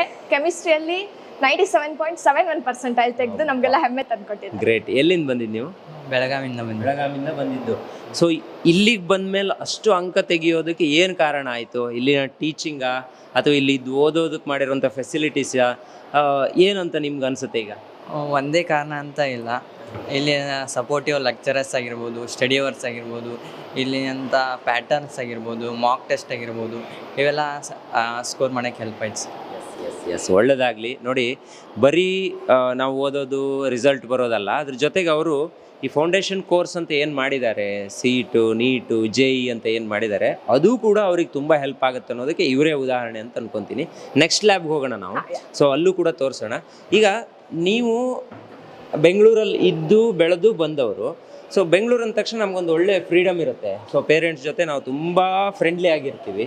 ಇಲ್ಲಿಗೆ ಬಂದಾಗ ಎಲ್ಲೋ ಒಂದು ಕಡೆ ಕಟ್ ಹಾಕೋ ಪ್ರಯತ್ನ ಅಥವಾ ನಮಗೇನೋ ಫ್ರೀಡಮ್ ಇಲ್ಲ ಅಂತ ಅನ್ಸೋದು, ಆ ಥರ ಏನಾದರೂ ಆಗಿದ್ದಿದೆಯಾ ನಿಮಗೆ? ಹೌದಾ, ನನ್ನ ಜೊತೆ ಈಗ ಅಪ್ಪ ಅಮ್ಮ ಅನ್ನೋರು ಇಲ್ಲ ಅಂತ ಬಿಟ್ರೆ ವಾರ್ಡನ್ಸ್ ಅಂತಾರೆ. ಅವ್ರನ್ನ ವಾರ್ಡನ್ಸ್ ಅನ್ನೋದಕ್ಕಿಂತ ಫ್ರೆಂಡ್ಸ್ ಅನ್ಬೋದು, ಬಿಕಾಸ್ ಅಷ್ಟು ಫ್ರೆಂಡ್ಲಿ ಆಗಿರ್ತಾರೆ ನನ್ನ ಜೊತೆ. ಆಮೇಲೆ ಈಗ ಹಬ್ಬಗಳೆಲ್ಲ ಮನೇಲಿ ಆಚರಿಸ್ತೀವಿ ಹಬ್ಬನ, ಬಟ್ ಇಲ್ಲಿ ಆಚರಿಸುವಾಗ ಅದರದ್ದೇ ಆದಂಥ ರೀತಿಯಲ್ಲಿ ಆಚರಿಸ್ತೀವಿ. ಯಾವತ್ತಿನ ದಿವಸ ಹಬ್ಬದ ಊಟ ಇರುತ್ತೆ, ಅದೊಂಥರ ನಮಗೆ ಖುಷಿ ಕೊಡುತ್ತೆ. ಹಾಗೆ ಯಾವತ್ತಿನ ದಿವಸ ಚೀಫ್ ಗೆಸ್ಟ್ ಇವ್ರನ್ನ ಅಂತ ಕರೆಸ್ತಾರೆ. ಅವ್ರು ಕೊಡೋ ಮೋಟಿವೇಶ್ನಲ್ ಸ್ಪೀಚ್, ಅವ್ರ ಲೈಫ್ ಸ್ಟೈಲ್ನಾಗ ನೋಡಿ ನಮಗೂ ಒಂದು ಇನ್ಸ್ಪಿರೇಷನ್ ಥರ ಆಗುತ್ತೆ. ನಾನು ಮುಂದೊಂದು ದಿವಸ ಅವ್ರ ಥರ ಆಗಬೇಕು, ಬೆಳಿಬೇಕು ಅನ್ನೋದು. ಆ್ಯಂಡ್ ಅಪ್ಪ ಅಮ್ಮ ಇಲ್ಲ ನನ್ನ ಜೊತೆ, ಹೌದು, ಬಟ್ ಅವ್ರ ಜಾಗನ ರೀಪ್ಲೇಸ್ ಮಾಡುವಂಥ ಮ್ಯಾನೇಜ್ಮೆಂಟ್ ಅವ್ರಾಗಿರ್ಬೋದು. ಯಾವಾಗ ಬೇಕಾವಾಗ ನಾನು ಹೋಗೋರ ಹತ್ರ ಫ್ರೀಯಾಗಿ ಮಾತಾಡ್ಬಿಟ್ಟು ಏನೇ ಪ್ರಾಬ್ಲಮ್ ಇದ್ದರೆ ಜಸ್ಟ್ ಸಮ್ ಟೈಮಲ್ಲಿ ಅದನ್ನು ಸಾಲ್ವ್ ಮಾಡಿ ಕೊಡ್ತಾರೆ ಆನ್ ಹ್ಯಾಂಡ್. ಏನು ಪ್ರಾಬ್ಲಮ್ ಇಲ್ಲದೆ ಏನಾದರೂ ಬೇಕಂದರೆ ವಾರ್ಡನ್ಸ್ ಹತ್ರ ಹೇಳಿದ್ರೆ ಅವ್ರು ತಂದು ಕೊಡ್ತಾರೆ ಆಚೆಯಿಂದ. ವಾರ್ಡನ್ಸ್, ಟೀಚರ್ಸ್ ಎಲ್ಲ ಒಂದು ಗುಡ್ ಎನ್ವಿರಾನ್ಮೆಂಟ್ ಥರ ಇದೆ. ಈಗ ಇದು ಯಾವ ಲ್ಯಾಬ್? ಇದು ಫಿಸಿಕ್ಸಾ? ಓಕೆ, ಇಲ್ಲೊಬ್ರು ಇದ್ದಾರೆ. ಇವರು ನಾನು ಆವಾಗಿಂದ ನೀವು ನೋಡ್ದಂಗೆ ಪದೇ ಹೇಳ್ತಾನೆ ಇದ್ದೀನಿ. ನಾನು 8th ಸ್ಟ್ಯಾಂಡರ್ಡ್ ಇಂದ ಹಾಸ್ಟೆಲಿಗೆ ಜಾಯ್ನ್ ಆದೆ. ಕಂಫರ್ಟಬಲ್ ಫೀಲಿಂಗ್ ಇತ್ತು. ಅವಾಗಲೇ ಹೇಳಿದೆ 1 ವೀಕಲ್ಲಿ ಅಡ್ಜಸ್ಟ್ ಆದೆ. ಬಟ್ ಆದ್ರೂ ಎಲ್ಲೋ ಒಂಥರ ಫ್ಯಾಮಿಲಿ ಮಿಸ್ಸಿಂಗ್ ಇದ್ದಿತ್ತು. ಬಟ್ ನಂಗೆ ಅದ್ರ ಬೆನಿಫಿಟ್ ಯಾವಾಗ ಸಿಕ್ತಂತಂದ್ರೆ ನನ್ನ 10th SSLC ರಿಸಲ್ಟ್ಸ್. ನಂಗೆ 10th ಬೋರ್ಡ್ ಅಲ್ಲಿ ನಾನು 623 ಮಾರ್ಕ್ಸ್ ತೆಗ್ದೆ. 625ಗೆ 99.68% ಮಾಡಿದೆ. ಸ್ಟೇಟಿಗೆ 3rd ರ್ಯಾಂಕ್ ಕೂಡ ಬಂದೆ. ಮತ್ತೆ ಇವ್ರ ಸ್ಟಡೀಸಿಗೆ ಯಾವ ತರ ಎನ್ಕರೇಜ್ ಮಾಡ್ತಾರಂತಂದ್ರೆ ತುಂಬಾನೇ ಸಪೋರ್ಟ್ ಕೊಡ್ತಾರೆ. ನನ್ನ ರಿಸಲ್ಟ್ಸ್ ಬಂದ್ರ ಮೇಲೂ ಕೂಡ ಅಷ್ಟೇ ತುಂಬಾನೇ ಕನ್ಸೆಷನ್ ಸಿಕ್ತಿಲ್ಲಿ, ಫೆಲಿಸಿಟೇಟ್ ಮಾಡಿದ್ರು. ಸ್ಟಡೀಸಿಗೆ ಮಾತ್ರ ಅಲ್ಲ, ತುಂಬಾ ಕಲ್ಚರಲ್, ರಿಲಿಜಿಯಸ್ ಆಕ್ಟಿವಿಟಿ, ಹಬ್ಬ ಹರಿದಿನಗಳ ಆಚರಣೆ ಇರ್ಬೋದು, ಸ್ಪೋರ್ಟ್ಸ್ ಎಲ್ಲದಕ್ಕೂ ಇಂಪಾರ್ಟೆನ್ಸ್ ಕೊಡ್ತಾರೆ. ಈಗ ಇಲ್ಲಿ ನನ್ನ ಫ್ರೆಂಡ್ ಇದ್ದಾಳೆ ಸ್ಫೂರ್ತಿ ಅಂತ, ಹೈಲಿ ಟ್ಯಾಲೆಂಟೆಡ್, ಕಲ್ಚರಲ್ ಎಲ್ಲ ತುಂಬಾ ಎಲ್ಲೆಲ್ಲ ಹೋಗಿ ಪ್ರೈಸ್ ಎಲ್ಲ ತಗೊಂಡ್ ಬಂದಿದ್ದಾಳೆ. ಮೊನ್ನೆ ಪ್ರತಿಭಾ ಕಾರಂಜಿ ಡಿಸ್ಟ್ರಿಕ್ಟ್ ಲೆವೆಲ್ ಎಲ್ಲ ಹೋಗಿ ಬಂದ್ಲು, 2nd ಪ್ಲೇಸ್ ತಗೊಂಡ್ಬಂದ್ರ ಅಲ್ಲಿ. ಈಗ ಓದು ಓದು ಓದು ಅಂತ ಹೇಳ್ತಾರೆ ಎಲ್ಲ ಸ್ಕೂಲ್ ಕಾಲೇಜಿಗೆ ಹೋದರೆ, ಫಸ್ಟ್ ಆಪ್ಷನ್ ಇರೋದೇ ಚೆನ್ನಾಗಿ ಓದಬೇಕು ಅಂತ. ನೀವು ಈ ಕಲ್ಚರಲ್ ಅಂತ ಹೇಳಿದ್ರೆ ಬಹುಶಃ ಎಲ್ಲ ಒಂದು ಕಡೆ ಎಲ್ಲ ಕ್ಲಾಸ್ಗೂ ಹೋಗೋಕ್ಕಾಗದೇ ಇರ್ಬೋದು, ಅಥವಾ ಬೇರೆ ಬೇರೆ ಕಡೆ ಭಾಗವಹಿಸೋದಕ್ಕೆಲ್ಲ ನಿಮ್ಗೆ ಅವ್ರ ಬೆಂಬಲ ಬೇಕಾಗುತ್ತೆ. ಇಲ್ಲಿ ಯಾವ ಥರ ಇದೆ, ಎಕ್ಸ್ಟ್ರಾ ಕರಿಕ್ಯುಲರ್ ಆ್ಯಕ್ಟಿವಿಟೀಸ್ಗೆ ಎಷ್ಟು ಪ್ರಾಮಿನೆನ್ಸ್ ಕೊಡ್ತಾರೆ? ಸೊ ಸರ್, ಅಂದರೆ ನಾನು ಮುಂಚೆಯಿಂದನೂ ತುಂಬ ಕಲ್ಚರಲ್ ಆ್ಯಕ್ಟಿವಿಟೀಸ್ ಎಲ್ಲ ಜಾಸ್ತಿನೇ, ಸ್ವಲ್ಪ ಬೇರೆ ಇನ್ಸ್ಟಿಟ್ಯೂಷನ್ಸಲ್ಲಿ ಇದ್ದಾವಾಗಲೂ ಕೂಡ. ಬಟ್ ಇಲ್ಲಿಗೆ ಬಂದಾಗ ನನಗೂ ಅದೇ ಡೌಟ್ ಇತ್ತು, ಲೈಕ್ ಈಗ PUCಗೆ ಬಂದಾಯಿತು, ಮತ್ತೆ ಕಲ್ಚರಲ್ಸಲ್ಲೆಲ್ಲ ಪಾರ್ಟಿಸಿಪೇಟ್ ಮಾಡಲಿಕ್ಕೆ ಆಗುತ್ತಾ, ಏನಾಗುತ್ತೆ ಅಂಥೇಳಿ. ಬಟ್ ನಮ್ಮ ಮ್ಯಾನೇಜ್ಮೆಂಟ್ ಸ್ಟಾರ್ಟಿಂಗಿಂದನೂ ನನ್ನ ಜೊತೆಗೆ ಇದೆ. ಸೊ ನಾನು ಸ್ಪೀಚ್ ಮಾಡೋದಾಗಿರ್ಬೋದು, ಭರತನಾಟ್ಯ ಆಗಿರ್ಬೋದು, ಎಲ್ಲದಕ್ಕೂ ನಾನೀಗ ರೀಸೆಂಟಾಗಿ ಪ್ರತಿಭಾ ಕಾರಂಜಿಯಲ್ಲಿ ಡಿಸ್ಟ್ರಿಕ್ಟ್ ಲೆವೆಲಿಗೆಲ್ಲ ಸೆಲೆಕ್ಟ್ ಆದೆ. ಆ್ಯಸ್ ಅ ಹಾಸ್ಟೆಲ್ ಸ್ಟೂಡೆಂಟ್ ನನಗೆ ಪ್ರಿಪ್ರೇಷನಿಗಂತ ಬಂದಾಗ ನಮ್ಮ ಟೀಚರ್ಸ್ ಯಾವಾಗಲೂ ಜೊತೆನೇ ಇರ್ತಾಯಿದ್ರು. ಆ್ಯಂಡ್ ಇನ್ನು ಕ್ಲಾಸಸ್ ಮಿಸ್ ಮಾಡುವಂಥ ವಿಚಾರ ಆದರೆ ಎಲ್ಲ ಕ್ಲಾಸಸ್ಸು ನನ್ನ ಕೈಲಿ ಅಟೆಂಡ್ ಮಾಡ್ಲಿಕ್ಕೆ ಆಗ್ತಿರ್ಲಿಲ್ಲ ಆಯಿತು. ಬಟ್ ಮತ್ತೆ ನನ್ನನ್ನು ಡಿಪಾರ್ಟ್ಮೆಂಟಿಗೆ ಕರೆಸಿ ಇಂಡಿವಿಜುವಲ್ ಅಟೆನ್ಷನ್ ಕೊಟ್ಟು ಯಾವ್ಯಾವ ಕಾನ್ಸೆಪ್ಟ್ಸ್ ಮಿಸ್ ಆಗಿದೆ ಅದನ್ನೆಲ್ಲ ತುಂಬ ಮತ್ತೆ ರಿಕವರ್ ಮಾಡಿ ಹೇಳಿಕೊಡ್ತಾಯಿದ್ರು. ಸೊ ಅದರಿಂದ ಬೇರೆ ಯಾವುದೇ ಸ್ಟೂಡೆಂಟ್ಸ್ಗಿಂತ ನಾನು ಹಿಂದೆ ಉಳಿತಿರ್ಲಿಲ್ಲ, ಎಕ್ಸಾಮ್ಸನ್ನು ತುಂಬ ಚೆಂದ ಮಾಡಿ ಕ್ರ್ಯಾಕ್ ಮಾಡಲಿಕ್ಕಾಯಿತು. ಸೊ ನಾನೀಗ 2nd PUC commerce BA SBM ಬ್ಯಾಚಲ್ಲಿ ಓದ್ತಾ ಇದ್ದೇನೆ. ಸೊ ನಾನು CA ಆಸ್ಪಿರೆಂಟ್. ಇಲ್ಲಿಗೆ ಅಂದರೆ CA ಮಾಡಬೇಕು ಅಂಥೇಳಿ ಇದೇ ಕಾಲೇಜ್ ಬೆಸ್ಟ್ ಅಂಥೇಳಿ ನನಗೆ ಎಲ್ಲ ಕಡೆಯಿಂದ ಸಜೆಷನ್ಸ್ ಬಂದಾಗ ಈ ಕಾಲೇಜಿನ ಮ್ಯಾನೇಜ್ಮೆಂಟನ್ನು ಮೀಟ್ ಮಾಡಿದೆ. ಅಂದರೆ ಸ್ಟಾರ್ಟಿಂಗಲ್ಲಿ CA ಅಂತಂದವಾಗ ಎಲ್ಲರ ಮೈಂಡಲ್ಲೂ ಅದೊಂದು ಅಷ್ಟು ಈಸಿಲಿ ಕ್ರ್ಯಾಕ್ ಆಗೋದಿಲ್ಲ, ಕಷ್ಟ ಇರ್ತದೆ ಅಂತೆಲ್ಲ ಹೇಳ್ತಾಯಿದ್ರು. ಬಟ್ ನನಗೆ ಭರತ್ ಸರ್ ಆ್ಯಕ್ಚುಲಿ ಅವರು ತುಂಬಾ ಗೈಡೆನ್ಸ್ ಕೊಟ್ಟರು. ಇಲ್ಲ, ಒಂದು ಎಫರ್ಟ್ಸ್ ಹಾಕಿದರೆ ಆಗ್ತದೆ, ಅದು ಆಗೋದಿಲ್ಲ ಅಂತ ಯಾವುದೂ ಇಲ್ಲ ಅಂಥೇಳಿ ನನ್ನಲ್ಲಿ ಕಾನ್ಫಿಡೆನ್ಸನ್ನು ಬಿಲ್ಡ್ ಮಾಡಿದ್ರು. ಸೊ ಅದಾದಮೇಲೆ I stick on to CA. Okay, finally ನಾನು CA ಮಾಡಬೇಕು, ಆಗ್ತೀನಿ ಅಂತ ಹೇಳಿದೆ. ಆ್ಯಂಡ್ ಇಲ್ಲಿಗ ನಮಗೆ 15 to 20 ಡೇಸ್ ಒಂದು CA ಕಾಂಪಿಟೇಟಿವ್ ಎಕ್ಸಾಮಿನೇಷನ್ಸನ್ನು ಮಾಡ್ತಾರೆ. ಲೈಕ್ 400 ಮಾರ್ಕ್ಸ್ ಆ್ಯನ್ಯುವಲ್ ಎಕ್ಸಾಮಿನೇಷನ್ ಹೇಗಿರುತ್ತೆ. ಸೊ ನಮ್ಗೆ ಆಲ್ರೆಡಿ ತುಂಬ ಎಕ್ಸಾಮ್ಸ್ ಬರೆದು ನಾವು ಆಲ್ರೆಡಿ ಪ್ರಿಪೇರ್ ಆಗಿ ಹೋಗಿದ್ದೀವಿ. ನಮಗೆ ಎಕ್ಸಾಮ್ಸ್ ಅಂದರೆ ಫಿಯರೇ ಇಲ್ಲ ಇವಾಗ. ಆ್ಯಂಡ್ ಆಲ್ರೆಡಿ CA ಆಗಿರೋರು, CA ಫೈನಲಿಸ್ಟ್ ಸ್ಟೂಡೆಂಟ್ ಎಲ್ಲ ಬಂದು ನಮಗೆ ಒಳ್ಳೆ ರೀತಿಯಲ್ಲಿ ಟೀಚ್ ಮಾಡ್ತಾರೆ. ಸೊ ರಿಯಲ್ ಆಗಿ CA ಎಕ್ಸಾಮಿನೇಷನ್ ಹೆಂಗಿರುತ್ತೆ, ಅದನ್ನು ಹೆಂಗೆ ಟ್ಯಾಕಲ್ ಮಾಡಬೇಕು ಅನ್ನೋದನ್ನು ನಾವು ಆಲ್ರೆಡಿ ಅರ್ಥ ಮಾಡ್ಕೊಂಡಿದ್ದೇವೆ. ಸೊ ಏನು ಹೆದರಿಕೆ ಇಲ್ಲ ಇವಾಗ. ಇದು ಯಾವ ಲ್ಯಾಬ್ ಈಗ? ಇದೀಗ ನಾವು ಎಟ್ ಪ್ರೆಸೆಂಟ್ ಫಿಸಿಕ್ಸ್ ಲ್ಯಾಬೊರೇಟರಿ ಅಲ್ಲಿ ಇದೀವಿ. ನಿಮ್ಗೆ ಗೊತ್ತಿರೋ ಹಾಗೆ ಈಗ ಯಾವುದೇ ಕಾಂಪಿಟೇಟಿವ್ ಎಕ್ಸಾಮ್ ಆದ್ರೂ ಥಿಯರಿ, ನ್ಯೂಮರಿಕಲ್ಸ್ ಅದ್ರ ಜೊತೆ ಈ ಪ್ರಾಕ್ಟಿಕಲ್ ಥಿಂಗ್ಸ್ ಕೂಡ ತುಂಬಾನೇ ಇಂಪಾರ್ಟೆಂಟ್ ಆಗುತ್ತೆ. ಈಗ ನಾವ್ ಇಲ್ಲಿ ಪರ್ಫಾರ್ಮ್ ಮಾಡುವಂತ ಕೆಲವು ಆಕ್ಟಿವಿಟೀಸ್ ಅಂತಂದ್ರೆ ವರ್ನಿಯರ್ ಕ್ಯಾಲಿಪರ್ಸ್ ಎಕ್ಸ್ಪೆರಿಮೆಂಟ್ ಆಗಿರ್ಬೋದು, ಸಿಂಪಲ್ ಪೆಂಡ್ಯುಲಮ್, ಫೋರ್ಸ್ ಕಾನ್ಸ್ಟೆಂಟ್, ಅದೆಲ್ಲ ನಮ್ ಕಾಂಪಿಟೇಟಿವ್ ಕೂಡ ತುಂಬಾನೇ ಇಂಪಾರ್ಟೆಂಟ್. ಸೊ ಇಲ್ಲಿ ನೀವು ನೋಡ್ಬೋದು ತುಂಬಾ ಸ್ಪೇಷಿಯಸ್ ಆಗಿದೆ ನಮ್ಮ ಫಿಸಿಕ್ಸ್ ಲ್ಯಾಬೊರೇಟರಿ. ಇಲ್ಲಿ ನಾವು ಎಕ್ಸ್ಪೆರಿಮೆಂಟ್ಸ್ ಅನ್ನೆಲ್ಲ ಪರ್ಫಾರ್ಮ್ ಮಾಡ್ತೀವಿ. And even it is guided by highly experience teachers also. ಯಾವ ಲ್ಯಾಬ್ ಇದು? ಇವಾಗ ನಾವು ಎಟ್ ಪ್ರೆಸೆಂಟ್ ಇರೋದು ಕಂಪ್ಯೂಟರ್ ಲ್ಯಾಬ್. ಬನ್ನಿ ನೋಡ್ಬೋದು ಎಷ್ಟು ಸಿಸ್ಟಮ್ಸ್ ಇದೆ, ತುಂಬಾನೇ ಇದು ಕೂಡ ತುಂಬಾ ಸ್ಪೇಷಿಯಸ್ ಆಗಿದೆ. ನೀವು ಒಂದು ಕ್ಲಾಸ್ ರೂಮ್ ಅಂದ್ರೆ ಎಷ್ಟು ಜನ ಇರ್ತೀರಾ ನೀವು ಒಂದು ಕ್ಲಾಸ್ ರೂಮ್ ಅಲ್ಲಿ? ಇಂತಿಷ್ಟೇ ಜನ ಆ ಥರ ಏನಾದರೂ ಇದೆಯಾ, ಹೇಗೆ? ಕ್ಲಾಸ್ ರೂಮಲ್ಲಿ ಲೈಕ್ ಲಿಮಿಟೆಡ್ ಸ್ಟೂಡೆಂಟ್ಸ್, ಒಂದು ಕ್ಲಾಸ್ ರೂಮಲ್ಲಿ ಲಿಮಿಟೆಡ್ ಸ್ಟೂಡೆಂಟ್ಸ್, ಅದಕ್ಕೆ ಎಲ್ಲರಿಗೂ ಒಂದು ಅವ್ರದ್ದೇ ಆದಂಥ ಅಟೆನ್ಷನ್ ಸಿಗುತ್ತೆ. ಲಿಮಿಟೆಡ್ ಸ್ಟೂಡೆಂಟ್ಸ್ ಅಂದರೆ ಒಂದು ಕ್ಲಾಸ್ ರೂಮಲ್ಲಿ 30 ಸ್ಟೂಡೆಂಟ್ಸ್ 40 ಸ್ಟೂಡೆಂಟ್ಸ್ ಹೀಗಿರ್ತಾರೆ, ಎಲ್ರಿಗೂ ಇರುತ್ತೆ. ಅದು ಫೇಲ್ಯೂರ್ ಸ್ಟೂಡೆಂಟ್ ಆಗಿರಲಿ ಅಥವಾ ಟಾಪರ್ ಸ್ಟೂಡೆಂಟ್ ಆಗಿರಲಿ, ಇಬ್ಬರೂ ಒಂದೇ ಥರ ಟ್ರೀಟ್ ಮಾಡ್ತಾರೆ. ಫೇಲ್ಯೂರ್ ಸ್ಟೂಡೆಂಟ್ಗೆ ಗೈಡ್ ಮಾಡ್ತಾರೆ, ಏನು ಮಾಡ್ಬೋದು ಇನ್ನೂ ಚೆನ್ನಾಗಿ ಅವ್ರನ್ನ ಸ್ಕೋರ್ ಮಾಡೋಕ್ಕಂತ. ಇನ್ನು ಟಾಪರ್ ಸ್ಟೂಡೆಂಟ್ಸ್ಗೆ ಅವ್ರಿಗೆ ಇನ್ನೂ ಎನ್ಕರೇಜ್ಮೆಂಟ್ ಕೊಡ್ತಿರ್ತಾರೆ, ಮೋಟಿವೇಶನ್ ಕೊಡ್ತಿರ್ತಾರೆ. ಸೊ ಇಬ್ಬರೂ ಒಂದೇ ಥರ ಟ್ರೀಟ್ ಮಾಡಿಕೊಂಡು, ಇಬ್ಬರೂ ಒಂದೇ ಇಂಪಾರ್ಟೆನ್ಸ್ ಕೊಟ್ಕೊಂಡು ಎಲ್ಲ ಚೆನ್ನಾಗಿ ಟೀಚ್ ಮಾಡ್ತಾರೆ. ಇದು ನಮ್ಮ ಕೆಮಿಸ್ಟ್ರಿ ಲ್ಯಾಬ್. ನೋಡ್ಬೋದು ನೀವು ಎಷ್ಟು ಮಾಡರ್ನ್ ಅಪ್ಯಾರಟಸ್ಗಳಿದ್ದಾವೆ, ಸ್ಪೇಷಿಯಸ್ ಆಗಿದೆ, ತುಂಬಾನೇ ಗ್ಲಾಸ್ ವೇಸಸ್, ಕೆಮಿಕಲ್ಸ್ ಸಫಿಷಿಯಂಟ್, ಎಲ್ಲ ಕೂಡ ಮೆಟೀರಿಯಲ್ಸ್ ಇರ್ಬೋದು, ಕೆಮಿಕಲ್ಸ್ ಆಗಿರ್ಬೋದು ಎಲ್ಲ. ಮತ್ತೆ ಇದು ನೀವು ನೋಡೋದಂತಂದ್ರೆ ಒಂದು ಎಟ್ ಎ ಟೈಮ್ ಅಂತ ಹೇಳ್ಬೋದು ಎನ್ ನಂಬರ್ ಆಫ್ ಸ್ಟೂಡೆಂಟ್ಸ್ ಎಕ್ಸ್ಪೆರಿಮೆಂಟ್ಸ್ನ ಪರ್ಫಾರ್ಮ್ ಮಾಡ್ಬೋದು ಅಲ್ವಾ? ಈ ತುಂಬ ಸ್ಕೂಲ್ಗಳಲ್ಲಿ ನಾನು ಕೇಳಿದ್ದೆ ತಿಂಗಳಿಗೊಂದು ಎಕ್ಸಾಮು. ನಾವೆಲ್ಲ ಓದುವಾಗ 3 ತಿಂಗಳು 6 ತಿಂಗಳು ಎಕ್ಸಾಮ್ಸ್ಗಳಿತ್ತು. ಆದರೆ ಈಗ ಹಾಗಾಗಿಲ್ಲ, ವಾರಕ್ಕೊಂದು ಎಕ್ಸಾಮ್ಸು. ಸೊ ಅದರ ರಿಸಲ್ಟು ಎಲ್ಲವೂ ಕೂಡ ಡಿಪೆಂಡ್ ಆಗುತ್ತೆ. ಇಲ್ಲಿ ಯಾವ ರೀತಿ ಎಕ್ಸಾಮ್? ಇಲ್ಲ ಸರ್, ಇಲ್ಲಿ ಬೇರೆ ಕಾಲೇಜ್ ತರ ಇಲ್ಲ. ಇಲ್ಲಿದಂದ್ರೆ ತುಂಬಾನೇ ಸ್ಪೆಷಲ್. ನಾನು ನೀಟ್ ಆಸ್ಪಿರೆಂಟ್ ಆಗಿರೋದ್ರಿಂದ ನಾನು ಮಂಡೇ ನಮಗೆ ಕಾಂಪಿಟೇಟಿವ್ ಎಕ್ಸಾಮ್ಸ್ ಇರುತ್ತೆ. ನೀಟ್ ಆಗಿರ್ಲಿ, JEE ಆಗಿರ್ಲಿ, CET ಆಗಿರ್ಲಿ, CS ಕೂಡ ಅಷ್ಟೇ. ಮಂಡೇ ಮಾಕ್ ಟೆಸ್ಟ್ ಆಗುತ್ತೆ. ವಿತಿನ್ 2 days ನಮ್ಗೆ ಅದ್ರ ರಿಸಲ್ಟ್ ಕೂಡ ಸಿಗುತ್ತೆ. ಸೊ ನಮ್ಗೀಗ ಎಕ್ಸಾಮ್ ಬರ್ದು ಎಕ್ಸಾಮ್ ಫಿಯರ್ ಅನ್ನೋದೇನು ಇಲ್ಲ. ನಮ್ಗೆ ತುಂಬಾನೇ ಹೆಲ್ಪ್ ಆಗ್ತಿದೆ. ನಾನೀಗ ಮ್ಯಾನೇಜ್ಮೆಂಟ್ ಅವ್ರನ್ನ ಮಾತಾಡಿಸ್ಬೇಕು. ಸೊ ನಮಗೆ ಮ್ಯಾನೇಜ್ಮೆಂಟ್ ಅವ್ರನ್ನ ಕರ್ಕೊಂಡು ಹೋಗ್ತೀರಾ ಅಲ್ಲಿಗೆ ಮಾತಾಡ್ಸೋದಕ್ಕೆ? ಈಗ ನಾವು ಅಲ್ಲಿಗೆ ಹೋಗೋಣ. ಅವ್ರ ಜೊತೆನೂ ಒಂದಿಷ್ಟು ಮಾತಾಡೋಣ. ಸೊ ಅವ್ರ ಅಭಿಪ್ರಾಯವೂ ಕೂಡ ತುಂಬ ಇಂಪಾರ್ಟೆಂಟ್ ಆಗುತ್ತೆ. ಮಕ್ಕಳಿಂದಾನೇ ಇವತ್ತು ಈ ಒಂದು ಸ್ಕೂಲ್ ಕಾಲೇಜ್ನ ಇಂಟ್ರಡಕ್ಷನನ್ನು ನಾವು ನಿಮಗೆ ಕೊಡ್ತಾ ಇದ್ದೀವಿ.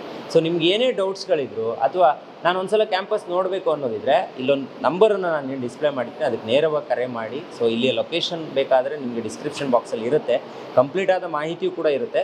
ಸೊ ನೀವೇ ನೇರವಾಗಿ ಒಂದ್ಸಲ ಬನ್ನಿ, ನಿಮಗೆ ಇದನ್ನು ತೋರಿಸೋದಕ್ಕೂ ಕೂಡ ಒಂದು ಅವಕಾಶವನ್ನು ಬೇಕಾದ್ರೆ ನಾನೇ ಮಾಡಿಕೊಡ್ತೀನಿ. ನೀವು ಕ್ಯಾಂಪಸ್ ಒಳಗಡೆ ಬಂದು ನಾನು ನೋಡಬೇಕಂದ್ರೂ ಕೂಡ ಅದನ್ನು ಕೂಡ ನೋಡುವಂಥ ಅವಕಾಶವನ್ನು ನಾನು ಮ್ಯಾನೇಜ್ಮೆಂಟಿಗೂ ಕೂಡ ಹೇಳಿರ್ತೀನಿ. ಒಂದ್ಸಲ ಇಲ್ಲಿಗೆ ಬನ್ನಿ. ಈಗ ನಾವು ಮ್ಯಾನೇಜ್ಮೆಂಟ್ ಹತ್ರ ಹೋಗೋಣ. ಎಸ್, ಬನ್ನಿ. ಇಲ್ಲಿ ನಮ್ಮ chairman doctor Ramesh Shetty sir ಇದ್ದಾರೆ, ಮತ್ತೆ ನಮ್ಮ ಸೆಕ್ರೆಟರಿ ಪ್ರತಾಪ್ ಚಂದ್ರ ಸರ್ ಇದ್ದಾರೆ. ಸರ್ ನಮಸ್ತೆ. ನಮಸ್ತೆ. ನಾವು ಮಕ್ಕಳಿಂದ ಇವತ್ತು ನಿಮ್ಮ ಕಾಲೇಜು ಸ್ಕೂಲ್ ಕ್ಯಾಂಪಸ್ನ ಟೂರನ್ನು ಮಾಡಿದ್ವಿ. ಸೊ ಸ್ಪೆಷಲ್ ಆಗಿತ್ತು ಅಂತ ಅನ್ಕೊತೀನಿ. ನಾವು ಲಾಸ್ಟ್ ಟೈಮ್ ಬಂದಾಗ ನಿಮ್ಮನ್ನೇ ಭೇಟಿಯಾಗಿ ಮಾತಾಡಿಸಿದ್ವಿ. ಆದರೆ ಇವತ್ತು ಮಕ್ಕಳ ಜೊತೆನೇ ಯಾಕೆ ಮಾತಾಡಿಸಿದ್ವಿ ಅಂತ ಹೇಳಿದ್ರೆ ಅವರ ಎಕ್ಸ್ಪೀರಿಯೆನ್ಸು ಪೇರೆಂಟ್ಸ್ಗಳಿಗೆ ತಲುಪಿದಾಗ ಸುಮಾರು ಜನ ಬಂದು ಅಡ್ಮಿಷನ್ ಆಗ್ಬೋದು. ಮತ್ತು ಒಂದು ಒಳ್ಳೆ ಕ್ಯಾಂಪಸನ್ನು ಮಕ್ಕಳೇ ತಿಳಿಸಿದ್ರೆ ಚೆನ್ನಾಗಿರುತ್ತೆ ಅಂತ ಅನ್ಕೊತೀನಿ. ಸೊ ಈಗ ಹೊಸತಾಗಿ ಒಂದಿಷ್ಟು ಯೋಜನೆಗಳು ನಿಮ್ಮ ಹತ್ರ ಇದೆ. ಜೊತೆಗೆ ಇಲ್ಲಿ ಮಾರ್ಕ್ಸ್ ಮಾತ್ರ ಇಂಪಾರ್ಟೆಂಟ್ ಅಲ್ಲ, ಎಲ್ಲದಕ್ಕೂ ಅವ್ರಿಗೆ ಅವಕಾಶ ಇದೆ. ಯಾರೋ ಒಂದು ಕಡಿಮೆ ಅಂಕ ತೆಗೆದ್ರೂ ಕೂಡ ಅವರಿಗೆ ಇಲ್ಲಿ ಅಡ್ಮಿಷನ್ಗೆ ಅವಕಾಶ ಇದೆ ಅನ್ನೋದನ್ನು ಕೇಳ್ಪಟ್ಟಿದೆ. ಈಗ ಹೇಗಿದೆ ಸರ್? ಈಗ ನಮ್ಮ ವಿಡಿಯೋ ನೋಡೋರು ಇಲ್ಲಿಗೆ ಬರ್ಬೋದಾ, ಇಮಿಡಿಯೇಟ್ ಅಡ್ಮಿಷನ್ ಮಾಡ್ಬೋದಾ, ಅಥವಾ ಡಿಲೇ ಮಾಡಿದ್ರೆ ಏನಾದರೂ ಅಡ್ಮಿಷನ್ ಕೈ ತಪ್ಪಬೋದಾ, ಹೇಗೆ ಅಂತ? Thank you. ನೀವು ನಮ್ಮ ಸಂಸ್ಥೆಗೆ ಯಾವಾಗಲೂ ಸಪೋರ್ಟ್ ಮಾಡ್ತಾ ಇರ್ತೀರಿ. ನಿಮ್ಮ ವಿಷನ್ ನಮಗೆ ತುಂಬ ಖುಷಿ ಆಯಿತು.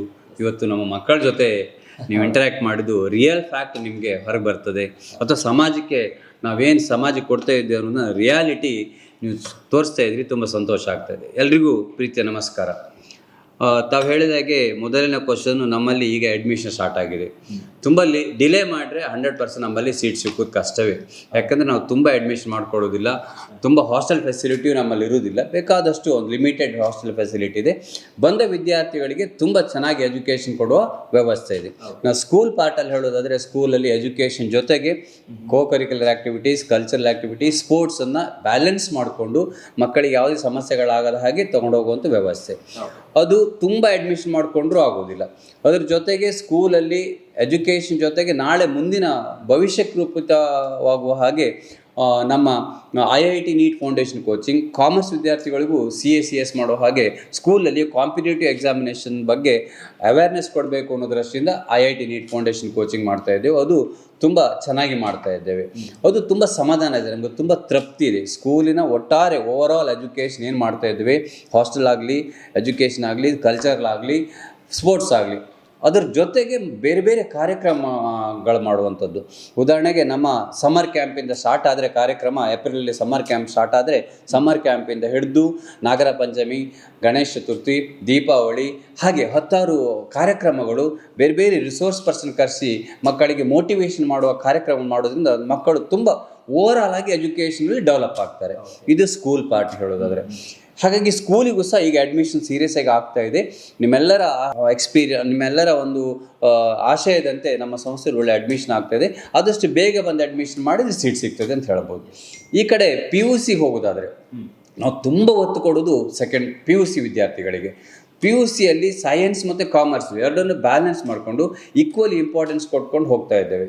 ಕಾಮರ್ಸ್ ತಗೊಂಡ್ರೆ ಅವ್ರಿಗೆ ಅಷ್ಟಕ್ಕಷ್ಟೇ ಆಗಬಾರ್ದು ಅನ್ನೋ ದೃಷ್ಟಿಯಿಂದ ಅವರಿಗೆ CA/CS ಕೋಚಿಂಗ್ ಕೊಟ್ಕೊಂಡು ನಾಳೆ ಮುಂದೆ ಕಾಂಪಿಟೇಟಿವ್ ಎಕ್ಸಾಮಿನೇಷನ್, ಬ್ಯಾಂಕಿಂಗ್ ಆಗಲಿ, ಅಕೌಂಟಿಂಗ್ ಆಗಲಿ, ಫೈನಾನ್ಸಿಂಗ್ ಆಗಲಿ, ಇದರ ಬಗ್ಗೆ ಎಲ್ಲ ನಾಲೆಜ್ ಕೊಟ್ಕೊಂಡು PUCಯನ್ನು ಗಟ್ಟಿ ಮಾಡ್ತಾಯಿದ್ದೇವೆ ಕಾಮರ್ಸ್ ವಿದ್ಯಾರ್ಥಿಗಳಿಗೆ. ಈಚೆ ಸೈನ್ಸ್ ವಿದ್ಯಾರ್ಥಿಗಳಿಗಂತೂ ಇವತ್ತು ಬೇಕಾಗುವಂಥದ್ದೇ CET, NEET, JEE ಅಂತ ಕಾಂಪಿಟೇಟಿವ್ ಎಕ್ಸಾಮಿನೇಷನ್. ಅದರ ಜೊತೆಗೆ ಬೇರೆ ಬೇರೆ ಸಂಸ್ಥೆಯ ಕಾಂಪಿಟೇಟಿವ್ ಎಕ್ಸಾಮಿನೇಷನ್ಗೂ ತುಂಬ ಒತ್ತು ಕೊಟ್ಕೊಂಡು ಥ್ರೂಔಟ್ ದ ಇಯರ್ ಇಂಟಿಗ್ರೇಟೆಡ್ ಸಿಸ್ಟಮಲ್ಲಿ ಕೋಚಿಂಗ್ ಮಾಡಿಕೊಂಡು ತುಂಬ ಚೆನ್ನಾಗಿ ಎಜುಕೇಷನ್ ಮಾಡ್ತಾ ಇದ್ದೀವಿ. ಎಜುಕೇಷನ್ ಜೊತೆಗೆ ಆಗಲೇ ಹೇಳಿದನ ಸ್ಪೋರ್ಟ್ಸಲ್ಲಿ ಎಷ್ಟು ಟ್ಯಾಲೆಂಟ್ ಇದೆ ವಿದ್ಯಾರ್ಥಿಗಳದ್ದು, ಅವ್ರನ್ನ 100% ಅವರ ಸ್ಪೋರ್ಟ್ಸ್ ಆ್ಯಕ್ಟಿವಿಟಿಯನ್ನು ಸಪೋರ್ಟ್ ಮಾಡಿಕೊಂಡು ನಾವು ಅವ್ರನ್ನ ತುಂಬ ಪ್ರೋತ್ಸಾಹವಾಗಿ ನೋಡ್ತಾ ಇದ್ದೇವೆ. ಅದೇ ರೀತಿ ಕಲ್ಚರಲ್ ಆ್ಯಕ್ಟಿವಿಟಿಯಲ್ಲಿದ್ದವರು ಸಹ PUCಯಲ್ಲಿ ಕಲ್ಚರಲ್ ಆ್ಯಕ್ಟಿವಿಟಿಗೂ ನಾವು ಸಪೋರ್ಟ್ ಮಾಡ್ಕೊಂಡಿದ್ದೇವೆ. ಹಾಗೆ ಹಾಸ್ಟೆಲ್ ಸಹ ಎಲ್ಲ ಬೇಕಾಗುವುದು ಇಲ್ಲಿ ಹಾಸ್ಟೆಲಲ್ಲಿ ವಿದ್ಯಾರ್ಥಿಗಳಿದ್ದಾಗ ಮಾತ್ರ ನಮ್ಮೊಟ್ಟಿಗೆ ವಿದ್ಯಾರ್ಥಿಗಳನ್ನ ಬೆಳೆಸಲಿಕ್ಕಾಗೋದು ಹಾಸ್ಟೆಲ್ ಇದ್ದಾಗ ಮಾತ್ರ. ಹಾಸ್ಟೆಲು ಅಷ್ಟೇ ಇಂಪಾರ್ಟೆನ್ಸ್ ಕೊಟ್ಕೊಂಡು ಮಾಡ್ತಾ ಇದ್ದೇವೆ. ಇದೆಲ್ಲದಕ್ಕೂ ನಾವೀಗ 2 ವರ್ಷದಿಂದ ಮಾಡ್ತಾ ಇದ್ದೇವೆ. ಸುಜ್ಞಾನ್ PU ಕಾಲೇಜ್ ಹಾಗೂ ವಿದ್ಯಾರಣ್ಯ ಇಂಗ್ಲೀಷ್ ಮೀಡಿಯಂ ಸ್ಕೂಲ್. 2 ವರ್ಷದಲ್ಲಿ ನಮ್ಗೆ ತುಂಬ ತೃಪ್ತಿ ಇದೆ. ನಮಗೆ ಸಮಾಜ ಸಪೋರ್ಟ್ ಮಾಡಿದೆ, ವಿದ್ಯಾರ್ಥಿಗಳು ಸಪೋರ್ಟ್ ಮಾಡಿದರೆ, ಪೇರೆಂಟ್ಸ್ ಸಪೋರ್ಟ್ ಮಾಡಿದರೆ. ನಮ್ಮೊಟ್ಟಿಗಿರುವ ಎಲ್ಲ ಶಿಕ್ಷಕ ವೃಂದ ನಮ್ಮನ್ನು ಸಪೋರ್ಟ್ ಮಾಡ್ಕೊಂಡು ನಮ್ಮನ್ನು ಒಟ್ಟಿಗೆ ಮಾಡ್ತಾ ಇದ್ದೇವೆ. ಅದರಲ್ಲಿ ನಮ್ಗೆ ತುಂಬ ತೃಪ್ತಿ ಇದೆ, ನಾವು ಸಕ್ಸಸ್ ಆಗಿದ್ದೇವೆ ಅಂತ ಹೇಳಲಿಕ್ಕೆ ತುಂಬ ಸಂತೋಷ ಆಗ್ತಾ ಇದೆ. ಖಂಡಿತ. Thank you sir, thank you so much. Pratap sir ಇಲ್ಲೇ ಇದ್ದಾರೆ. ಸರ್, ಈಗ ನಿಮ್ಮ ಒಂದು ಸ್ಕೂಲು ಕಾಲೇಜು ಏನು ಡಿಫ್ರೆಂಟ್ ಅಂತ ಹೇಳಿದ್ರೆ, ಒಂದು ಇಲ್ಲಿನ ಎನ್ವಿರಾನ್ಮೆಂಟು, ಇನ್ನೊಂದು ಮಕ್ಕಳಿಗೆ ಪ್ರತಿ ಬಾರಿ ನಾನಿಲ್ಲಿ ಬಂದಾಗ ಗಮನಿಸಿದ್ದು ಅವರಿಗೆ ಆಟೋಟ ಎಷ್ಟು ಇಂಪಾರ್ಟೆಂಟ್ ಅನ್ನೋದನ್ನು ನೀವು ಗಮನವಿಟ್ಟು ಆ ಮಕ್ಕಳಿಗೆ ಅದನ್ನು ಪ್ರೊವೈಡ್ ಮಾಡ್ತಾ ಇದ್ದೀರಾ. ಮತ್ತು ಪ್ರತಿ ವಾರನೂ ಕೂಡ ಇಲ್ಲಿ ಬೇರೆ ಬೇರೆ ತರಗತಿಗಳೆಲ್ಲ ನಡೆಯುತ್ತೆ. ಹೌದು, ಎಕ್ಸ್ಟ್ರಾ ಕರಿಕ್ಯುಲರ್ ಆ್ಯಕ್ಟಿವಿಟೀಸಲ್ಲಿ ಅದು ಯಕ್ಷಗಾನ ಇರ್ಬೋದು, ಭರತನಾಟ್ಯ ಇರ್ಬೋದು, ಎಲ್ಲ ಮೃದಂಗ, ಕೀಬೋರ್ಡ್, 15 ಬೇರೆ ಬೇರೆ ಡಿಫ್ರೆಂಟ್ ಆ್ಯಕ್ಟಿವಿಟೀಸ್ಗಳು ಇಲ್ಲಿ ನಡೀತಾ ಇರುತ್ತೆ. ಸೊ ಈಗ ಒಂದು ಹೊಸ ಸುದ್ದಿಯನ್ನು ಕೇಳ್ಪಟ್ಟೆ, ನಿಮ್ಮ ಕ್ಯಾಂಪಸ್ ಇನ್ನೂ ದೊಡ್ಡದಾಗ್ತಾ ಇದೆ. ಸೊ ದೊಡ್ಡದಾಗಿ ಒಂದು ಗ್ರೌಂಡ್ ಕೂಡ ರೆಡಿ ಆಗ್ತಾ ಇದೆ. ಅದ್ರ ಬಗ್ಗೆ ಒಂದು ಇನ್ಫಾರ್ಮೇಷನ್ ಕೊಡ್ಬೋದಾ ಅಂತ?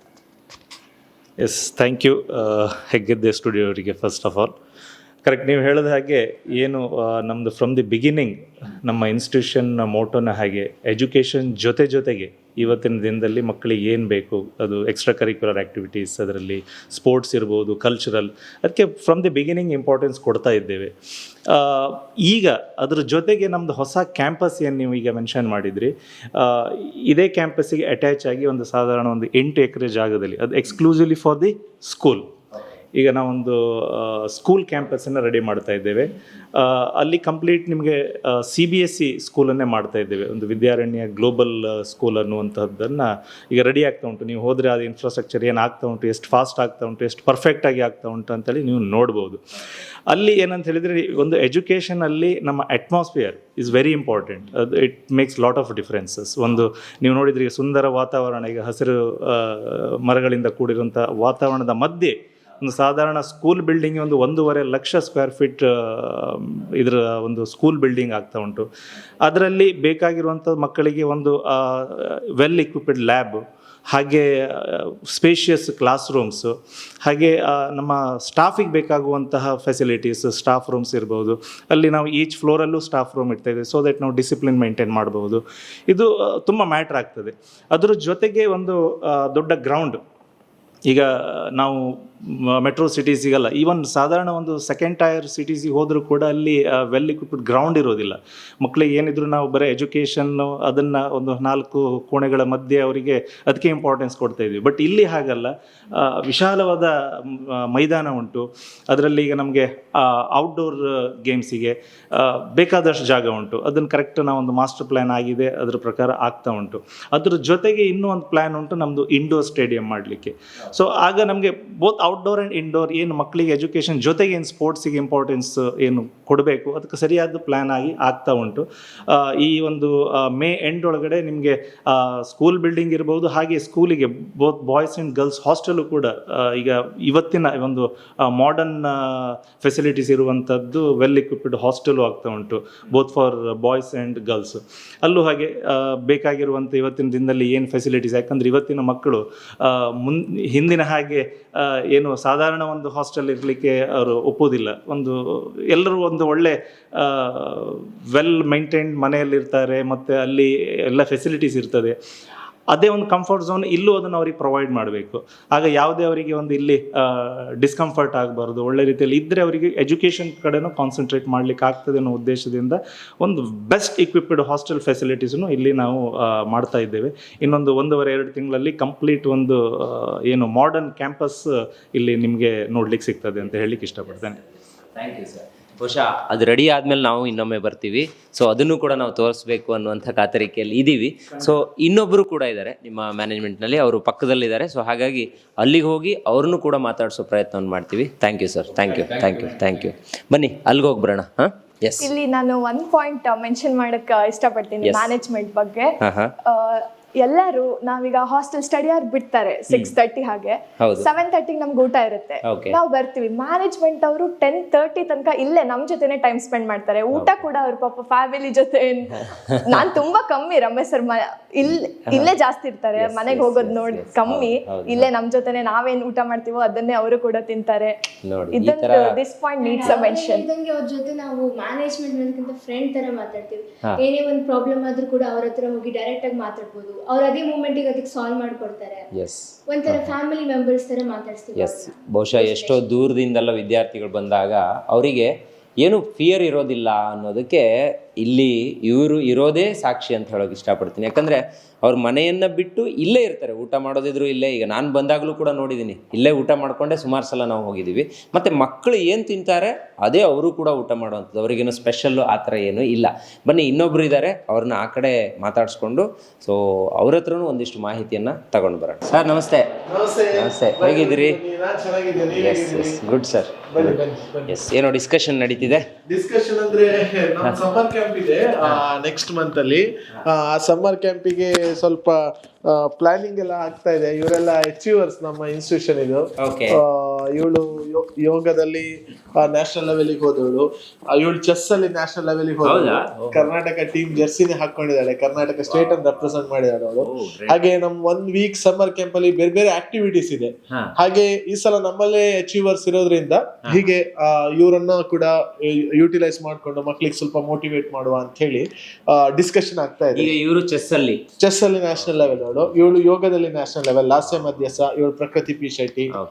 ಈಗ ನೀವು ಚೆಸ್ ಅಲ್ಲಿ ನ್ಯಾಷನಲ್ ಲೆವೆಲ್ ಹೋಗ್ಬೇಕಂದ್ರೂ ತುಂಬಾ ಕಾಂಪಿಟೇಷನ್ ಇರಬಹುದು, ಜೊತೆಗೆ ಅದಕ್ಕೊಂದು ಸಮಯ ಕೊಡ್ಲೇಬೇಕು.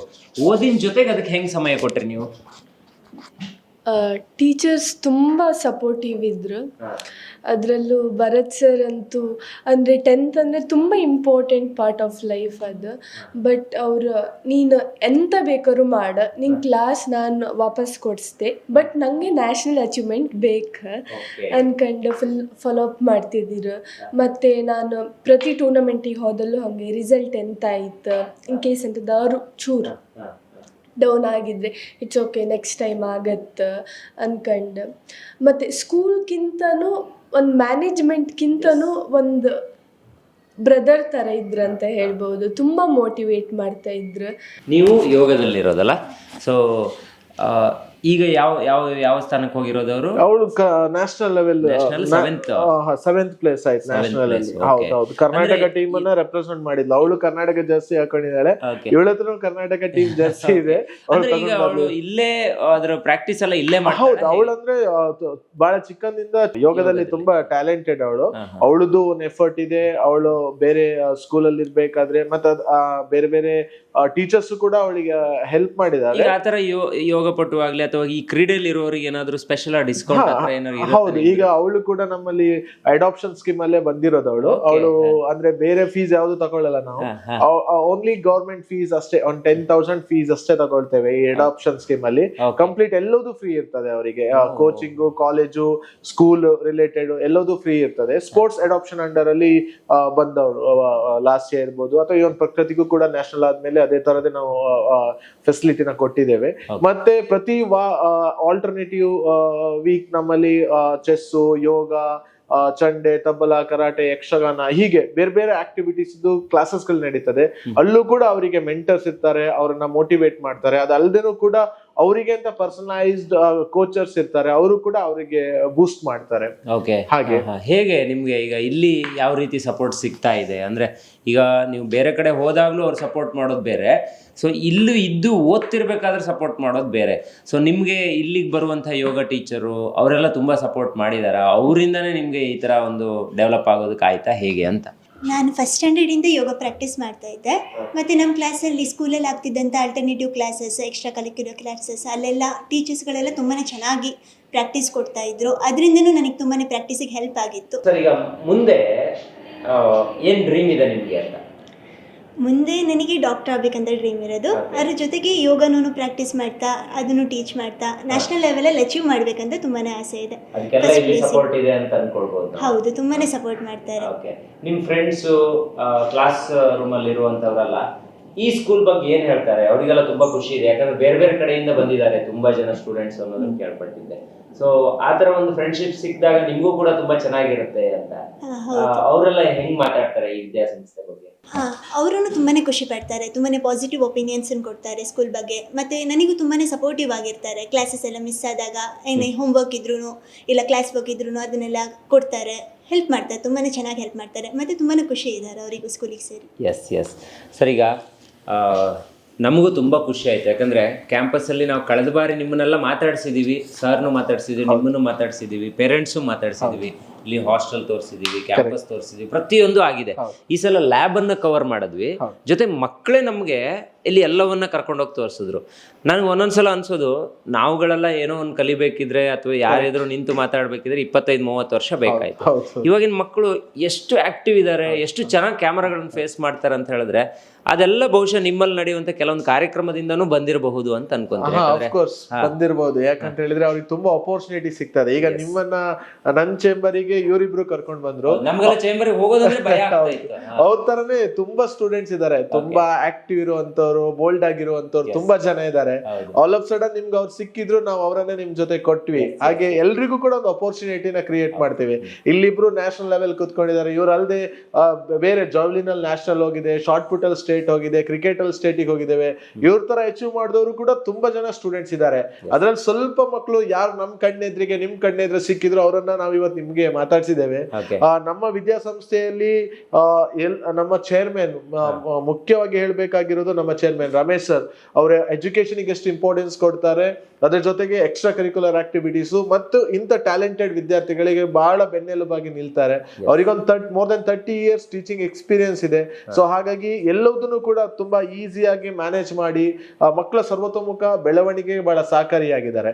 ಇನ್ನು ನೀವು ನೋಡಿದಾಗೆ ನಮ್ಮ ಕ್ಯಾಂಪಸ್, ನೀವು ಯಾವಾಗ್ಲೂ ಹೇಳ್ತೀರಿ ಸುಂದರವಾದ ಪ್ರಕೃತಿಯ ಮಡಿಲಲ್ಲಿದೆ ಅಂತೇಳಿ. 100% ಆಗಿ ಇಲ್ಲಿ ಯಾವುದೇ ಡಿಸ್ಟ್ರಾಕ್ಷನ್ಸ್ ಇಲ್ಲ. ಒಂದು ಅಂಗಡಿನೂ ಕೂಡ ನಮ್ಮ ಕ್ಯಾಂಪಸ್ಸಿನ ಆಸುಪಾಸು ಇಲ್ಲ. ಅಂದ್ರೆ ಮಕ್ಕಳಿಗೆ ಯಾವುದು ಕೂಡ ಇಲ್ಲಿ ಸಿಗೋದಿಲ್ಲ. ನಾವು ಆ ಕಾರಣಕ್ಕೋಸ್ಕರನೇ ಮಕ್ಕಳಿಗೆ ಬಹಳ ಬಗೆ ಬಗೆಯ ಅಡಿಗೆಗಳನ್ನು ಮಾಡ್ತೇವೆ. ಇಲ್ಲಿ ಯಾವುದೇ ಹೋಟೆಲ್ ಇಲ್ಲ ಅಥವಾ ಬೇಕರಿಗಳಿಲ್ಲ. ವೆರೈಟಿ ಆಫ್ ಫುಡ್ ಅನ್ನ ಕೊಡ್ತೇವೆ. ಹಾಸ್ಟೆಲ್ ಅಲ್ಲಿರೋ ವಿದ್ಯಾರ್ಥಿಗಳಿಗೂ ಅಷ್ಟೇ ಬ್ರೇಕ್ಫಾಸ್ಟ್ ಇರ್ಬೋದು, ಲಂಚ್ ಇರ್ಬೋದು, ಈವ್ನಿಂಗ್ ಸ್ನಾಕ್ಸ್ ಇರ್ಬೋದು, ನೈಟ್ ಡಿನ್ನರ್ ಇರ್ಬೋದು. ನಾವು ಸ್ವತಃ ಇಲ್ಲಿ ಊಟ ಮಾಡ್ತೇವೆ. ನಮ್ಮ ಮನೆಯಲ್ಲಿ ನಮ್ಗೆ ಏನ್ ಇಷ್ಟ ಆಗತ್ತೆ ಅದೇ ತರದ ಫುಡ್ ಗಳನ್ನ ನಮ್ಮ ವಿದ್ಯಾರ್ಥಿಗಳಿಗೆ ನಾವು ಕೊಡ್ತೇವೆ. ಅಂದ್ರೆ ಅವ್ರ ಹಾಸ್ಟೆಲ್ ಅಲ್ಲಿ ಇರ್ಬೇಕಾದ್ರೆ ಮನೆಗಳನ್ನ ಮಿಸ್ ಮಾಡ್ಕೊಳ್ಬಾರ್ದು. ಸ್ಟಡೀಸ್ ಎಷ್ಟೇ ಚೆನ್ನಾಗಿದ್ರು, ಎಷ್ಟೊಳ್ಳೆ ಟೀಚರ್ಸ್ ಇದ್ರು, ಹಾಸ್ಟೆಲ್ ಅಲ್ಲಿ ಫುಡ್ ಚೆನ್ನಾಗಿಲ್ಲ ಅಂತ ಹೇಳಿದ್ರೆ ಅವರಿಗೆ ಏನೋ ಒಂದ್ ಕಡೆ ಅದೆಲ್ಲ ಯೂಸ್ ಬರಲ್ಲ ಅವರಿಗೆ. ಸೊ ಹಾಗಾಗಿ ಫುಡ್ ಮೇಲೂ ಕೂಡ ತುಂಬಾ ಕಾನ್ಸಂಟ್ರೇಟ್ ನಾವು ಮಾಡ್ತೇವೆ. ಇವತ್ತು ಯಾವುದೇ ರೀತಿಯ ಒಂದು ಕೊರತೆಗಳಾಗಬಾರ್ದು. ಅವ್ರ ಮನೆಯನ್ನ ಮಿಸ್ ಮಾಡ್ಕೊಂಡಿದ್ದಾರೆ. ಭಾರತೀಯ ಸಂಸ್ಕೃತಿ ಇರ್ಬೋದು, ನಾವು ಆಚರಿಸುವ ಹಬ್ಬಗಳಿರ್ಬೋದು, ಅವರಿಗೆ ಹಬ್ಬದ ಊಟಗಳಿರ್ಬೋದು, ಬೇರೆ ಬೇರೆ ಕಡೆಗಳಲ್ಲಿ ಬೇರೆ ಬೇರೆ ಹಬ್ಬಗಳಿಗೆ ಇಂಪಾರ್ಟೆನ್ಸ್ ಇರ್ತದೆ. ಈಗ ಉತ್ತರ ಕರ್ನಾಟಕ ಭಾಗದ ಅನೇಕ ವಿದ್ಯಾರ್ಥಿಗಳಿದ್ದಾರೆ. ಅವ್ರ ಸಂಕ್ರಾಂತಿಯನ್ನ ಬಹಳ ಗ್ರ್ಯಾಂಡ್ ಆಗಿ ಸೆಲೆಬ್ರೇಟ್ ಮಾಡ್ತೇವೆ. ನಾವು ಸಂಕ್ರಾಂತಿ ಸೆಲೆಬ್ರೇಟ್ ಮಾಡಿದ್ದೇವೆ ಇಲ್ಲಿ. ಉತ್ತರ ಕರ್ನಾಟಕದ ಹಬ್ಬದ ಊಟಗಳನ್ನ ಮಕ್ಕಳಿಗೆ ಜೋಳದ ರೊಟ್ಟಿ, ಕಾಯಿ ಪಲ್ಯ ಮತ್ತೆ ಕಾಳು ಪಲ್ಯಗಳನ್ನೆಲ್ಲ ಹಾಕಿ ಅದನ್ನ ಸೆಲೆಬ್ರೇಟ್ ಮಾಡಿದ್ದೇವೆ. ದೀಪಾವಳಿ ಅಂತೂ ತುಂಬಾ ಗ್ರ್ಯಾಂಡ್ ಆಗಿ ಸೆಲೆಬ್ರೇಟ್ ಮಾಡ್ತೇವೆ. ಅಂದ್ರೆ ಅವರಿಗೆ ಗೋ ಪೂಜೆ, ತುಳಸಿ ಪೂಜೆ ಎಲ್ಲವುದನ್ನು ಮಾಡಿ, ಇನ್ಫ್ಯಾಕ್ಟ್ ನೀವು ಕೂಡ ಗೆಸ್ಟ್ ಆಗಿ ಬಂದಿದ್ದೀರಿ. ಅಂದ್ರೆ ನಮ್ಮ ಸಂಸ್ಕೃತಿ, ನಮ್ಮ ಮೂಲ ಪರಂಪರೆ, ನಮ್ಮ ಭಾರತೀಯ ಸಂಸ್ಕೃತಿ, ನಮ್ಮ ಆಚಾರ ವಿಚಾರಗಳು ಇವತ್ತಿನ ವಿದ್ಯಾರ್ಥಿಗಳಿಂದ ಎಲ್ಲೋ ದೂರ ಆಗ್ತಾ ಇದೆ. ಹಾಗಾಗ್ಬಾರ್ದು. ಅದೆಲ್ಲದನ್ನು ಕೂಡ ನಮ್ಮ ಮುಂದಿನ ಜನರೇಷನ್ ಕಂಟಿನ್ಯೂ ಮಾಡಬೇಕು. ಅವರ ಎಜುಕೇಶನ್ ಜೊತೆ ಸಂಸ್ಕಾರವನ್ನ ಅವರ ಮೈಗೂಡಿಸ್ಕೊಳ್ಬೇಕು ಅನ್ನೋ ಕಾರಣಕ್ಕೆ ಇದೆಲ್ಲದನ್ನು ಕೂಡ ತುಂಬಾ ಡೀಪ್ ಆಗಿ ನಾವು ವಿದ್ಯಾರ್ಥಿಗಳ ಜೊತೆ ಪ್ರೆಸೆಂಟ್ ಮಾಡ್ತಾ ಇದ್ದೇವೆ. ಆ ಎಲ್ಲ ಕಾರಣಕ್ಕೆ ನಮ್ಮ ವಿದ್ಯಾರ್ಥಿಗಳು ತುಂಬಾ ಚೆನ್ನಾಗಿ ಸ್ಕೋರ್ ಮಾಡ್ತಾ ಇದ್ದಾರೆ. ಬ್ಯಾಡ್ ಹ್ಯಾಬಿಟ್ಸ್ ಬಗ್ಗೆ ಅವರಿಗೆ ಡಿಸ್ಟ್ರಾಕ್ಷನ್ಸ್ ಇಲ್ಲ, ಬೇಡದಿರೋ ವಿಷಯಗಳ ಕಡೆ ಅವರ ಒಲವಿಲ್ಲ. ಸ್ಟಡೀಸ್ ಬಗ್ಗೆ, ಎಕ್ಸ್ಟ್ರಾ ಕರಿಕ್ಯುಲರ್ ಆಕ್ಟಿವಿಟೀಸ್ ಬಗ್ಗೆ, ಹಾಸ್ಟೆಲ್, ಅವರ ಪೇರೆಂಟ್ಸ್ ಬಗ್ಗೆ ಅಷ್ಟೇನೆ ಥಿಂಕ್ ಮಾಡಿ ಒಳ್ಳೆ ಮಾರ್ಕ್ಸ್ ಅನ್ನ ಸ್ಕೋರ್ ಮಾಡ್ತಾರೆ. ಇನ್ಫ್ಯಾಕ್ಟ್ ತುಂಬಾ ಕಮ್ಮಿ ಸ್ಕೋರ್ ಮಾಡಿರೋ SSLC ವಿದ್ಯಾರ್ಥಿಗಳಿಗೂ ನಾವು ಸೀಟ್ ಅನ್ನ ಕೊಟ್ಟಿದ್ದೇವೆ. ಅವ್ರು ನಮ್ಮಲ್ಲಿ ತುಂಬಾ ಚೆನ್ನಾಗಿ ಸ್ಕೋರ್ ಮಾಡಿ ಒಳ್ಳೆ ಮಾರ್ಕ್ಸ್ ಅನ್ನ ತೆಗಿತಾರೆ ಅಂತ ಒಂದು ಹೋಪ್ ಕೂಡ ಇದೆ. ಈ ಸಲ ರಿಸಲ್ಟ್ ಕೂಡ ಬರುತ್ತೆ. SSLC ಕೂಡ ಹಾಗೆ ಲಾಸ್ಟ್ ಇಯರ್ ಇಲ್ಲೇ ಕುತ್ಕೊಂಡಿದ್ದಾರೆ, ಇವರೆಲ್ಲ ಒಳ್ಳೆ ಸ್ಕೋರ್ ಮಾಡಿದ್ದಾರೆ. ಇವಳು ಕೂಡ 10th ಸ್ಟೂಡೆಂಟ್, ಇವಳಿಂದನೂ ಒಳ್ಳೆ ಮಾರ್ಕ್ಸ್ ಎಕ್ಸ್ಪೆಕ್ಟ್ ಮಾಡ್ತಾ ಇದ್ದೇವೆ. ಓವರ್ ಆಲ್ ಹೇಳೋದಾದ್ರೆ ನಿಮ್ಗೆ ಒಂದು ಕೈಗಟುಕುವ ದರದಲ್ಲಿ ಒಂದು ನಾರ್ಮಲ್ ಮಿಡಲ್ ಕ್ಲಾಸ್ ಫ್ಯಾಮಿಲಿಯ ಪೇರೆಂಟ್ ನಮ್ಮ ಇನ್ಸ್ಟಿಟ್ಯೂಷನ್ಗೆ ಅಡ್ಮಿಷನ್ ಮಾಡ್ಬೋದು. ಇಷ್ಟೆಲ್ಲ ಫೆಸಿಲಿಟಿ ಇದೆ, ಸಿಕ್ಕಾಪಟ್ಟೆ ಫೀಸ್ ಆಗತ್ತೆ ಅನ್ನೋದು ಪೇರೆಂಟ್ಸ್ ತಲೆಯಲ್ಲಿ ಇದ್ರೆ ಆ ಥರದ್ದು ಏನೂ ಇಲ್ಲ. ನಾರ್ಮಲ್ ಮಿಡಲ್ ಕ್ಲಾಸ್ ಫ್ಯಾಮಿಲಿಯ ಒಂದು ವಿದ್ಯಾರ್ಥಿ ನಮ್ಮ ಇನ್ಸ್ಟಿಟ್ಯೂಷನ್ ಅಲ್ಲಿ ಓದ್ಬೋದು. ಒಳ್ಳೆ ಓದುವ ಮಕ್ಕಳಿಗೆ PUC ಬಂದ್ರೆ ಉಚಿತ ಶಿಕ್ಷಣದ ಅವಕಾಶನೂ ಇದೆ. SSLC ಟಾಪ್ ಸ್ಕೋರ್ ಮಾಡಿದ್ರೆ ಫ್ರೀ ಎಜುಕೇಶನ್ ಆಗ್ತದೆ, ಅಥವಾ 50% ಫ್ರೀ ಆಗ್ತದೆ, 75% ಫ್ರೀ ಆಗ್ಬೋದು. ಇದೇ ತರ ಸ್ಪೋರ್ಟ್ಸು, ಕಲ್ಚರಲ್ಲಿ ತುಂಬಾ ಟ್ಯಾಲೆಂಟೆಡ್ ಇದ್ರೆ ಸ್ಪೋರ್ಟ್ಸ್ ಕಲ್ಚರ್ ಅಡಾಪ್ಷನ್ ಕೂಡ ಆಗ್ತದೆ. ಸೊ ಹಾಗಾಗಿ ಯಾವುದೇ ಪೋಷಕರಿದ್ರೆ ನಮ್ಮಲ್ಲಿ ಅಡ್ಮಿಷನ್ ಮಾಡಬೇಕು ಅಂತಿದ್ರೆ ಎನಿ ಟೈಮ್ ಬರ್ಬೋದು. ನಿಮ್ಮ ವಾಹಿನಿಯಿಂದ ನೋಡ್ತಾ ಇರೋ ಅನೇಕರಿಗೆ ಕೇಳ್ಕೊಳ್ಳೋದಿಷ್ಟೇ, ನಿಮಗೆ ಒಂದು ಒಳ್ಳೆ ಸಂಸ್ಕಾರಯುತ ಶಿಕ್ಷಣ ಬೇಕು, ನಿಮ್ಮ ಮಕ್ಕಳನ್ನ ನಿಮ್ಮ ಹಾಗೆ ನೋಡ್ಕೊಳ್ಳುವಂತ ಒಂದು ಎಜುಕೇಶನ್ ಇನ್ಸ್ಟಿಟ್ಯೂಷನ್ ಬೇಕು ಅಂತಿದ್ರೆ ನಮ್ಮ ಸುಜ್ಞಾನ್ ಎಜುಕೇಶನ್ ಟ್ರಸ್ಟ್ ನಿಮ್ಗೆ ಒಂದು ಒಳ್ಳೆ ಆಯ್ಕೆ ಅಂತ ಹೇಳಲಿಕ್ಕೆ ಇಷ್ಟಪಡ್ತೇನೆ. ಬರೀ ನಾವು ಮ್ಯಾನೇಜ್ಮೆಂಟ್ ಮಾತ್ರ ಅಲ್ಲ, ಇಡೀ ನಮ್ಮ ತಂಡ, ನಮ್ಮ ಡ್ರೈವರ್ ಇಂದ ಹಿಡಿದು, ಅಟೆಂಡರ್ ಇಂದ ಹಿಡಿದು, ಕುಕ್ ಇಂದ ಹಿಡಿದು, ವಾರ್ಡನ್ ಇಂದ ಹಿಡಿದು, ನಮ್ಮ ಟೀಚರ್ಸು, ಲೆಕ್ಚರರ್ಸು, ಪ್ರತಿಯೊಬ್ರು ನಮ್ಮ ಈ ಒಂದು ಸಂಸ್ಕೃತಿಗೆ ಒಗ್ಗಿ ಹೋಗಿದ್ದಾರೆ. ಪ್ರತಿ ಮಕ್ಕಳ ಮೇಲೆ ಇಂಡಿವಿಜುವಲ್ ಅಟೆನ್ಷನ್ ಅನ್ನ ಕೊಡ್ತಾರೆ. ಅವರದ್ದು ಕೂಡ ಒಂದು ಕಾಂಟ್ರಿಬ್ಯೂಷನ್ ತುಂಬಾ ಇದೆ. ನಮ್ಮ ಮ್ಯಾನೇಜ್ಮೆಂಟ್ ಜೊತೆ ನಮ್ಮೆಲ್ಲ ಫ್ಯಾಕಲ್ಟಿ, ಇಡೀ ನಮ್ಮ ಸುಜ್ಞಾನ್ ಟೀಮ್ ವಿದ್ಯಾರ್ಥಿಗಳಿಗೋಸ್ಕರ ಹಗಲಿರುಳು ದುಡಿತದೆ ಅಂತ ಹೇಳಿದ್ರೆ ತಪ್ಪಾಗ್ಲಿಕ್ಕಿಲ್ಲ ಅಂದ್ಕೊಳ್ತೇನೆ. Yes sir thank you so much sir. So ಎಲ್ಲ ವಿದ್ಯಾರ್ಥಿಗಳಿಗೂ ನಾವು ಥ್ಯಾಂಕ್ಸ್ ಹೇಳೋದಕ್ಕೆ ಇಷ್ಟಪಡ್ತೀವಿ. ಸ್ಪೆಷಲಿ ಇವರಿಬ್ಬರಿಗೆ ಥ್ಯಾಂಕ್ಸ್ ಹೇಳೋಣ, ಯಾಕಂದ್ರೆ ನಮ್ಮ ಓವರ್ ಆಲ್ ಕ್ಯಾಂಪಸ್ ಅನ್ನ ಇವರೇ ನಮ್ಗೆ ತೋರಿಸಿದ್ದು. Thank you so much. Next time ಬಂದಾಗ ಮತ್ತೆ ನಿಮ್ಮನ್ನು ಮಾತಾಡಿಸೋ ಪ್ರಯತ್ನವನ್ನು ಮಾಡ್ತೀನಿ. ಸೊ ಇವತ್ತಿನ ಒಂದು ವಿಡಿಯೋದಲ್ಲಿ ಈ ಒಂದು ಕಂಪ್ಲೀಟ್ ಕ್ಯಾಂಪಸ್ಸನ್ನು ಮಕ್ಕಳಿಂದನೇ ತೋರಿಸೋ ಪ್ರಯತ್ನವನ್ನು ನಾನು ಮಾಡಿದ್ದೀನಿ. ಸೊ ನಿಮಗೆ ಡಿಸ್ಕ್ರಿಪ್ಷನ್ ಬಾಕ್ಸಲ್ಲಿ ಕಂಪ್ಲೀಟ್ ಆದ ಮಾಹಿತಿ ಇರುತ್ತೆ, ಡಿಸ್ಪ್ಲೇಯಲ್ಲೂ ಕಾಂಟ್ಯಾಕ್ಟ್ ನಂಬರ್ ಇರುತ್ತೆ. ಒಮ್ಮೆ ಇಲ್ಲಿಗೆ ಬನ್ನಿ, ಇಲ್ಲ ಕಾಲ್ ಮಾಡಿಯೂ ನೀವು ವಿಚಾರಿಸಬಹುದು ಅಂತ ಹೇಳ್ತಾ ಇವತ್ತಿನ ವಿಡಿಯೋನ ಮುಗಿಸ್ತಾ ಇದ್ದೀನಿ. Stay tune, Heggadde studio.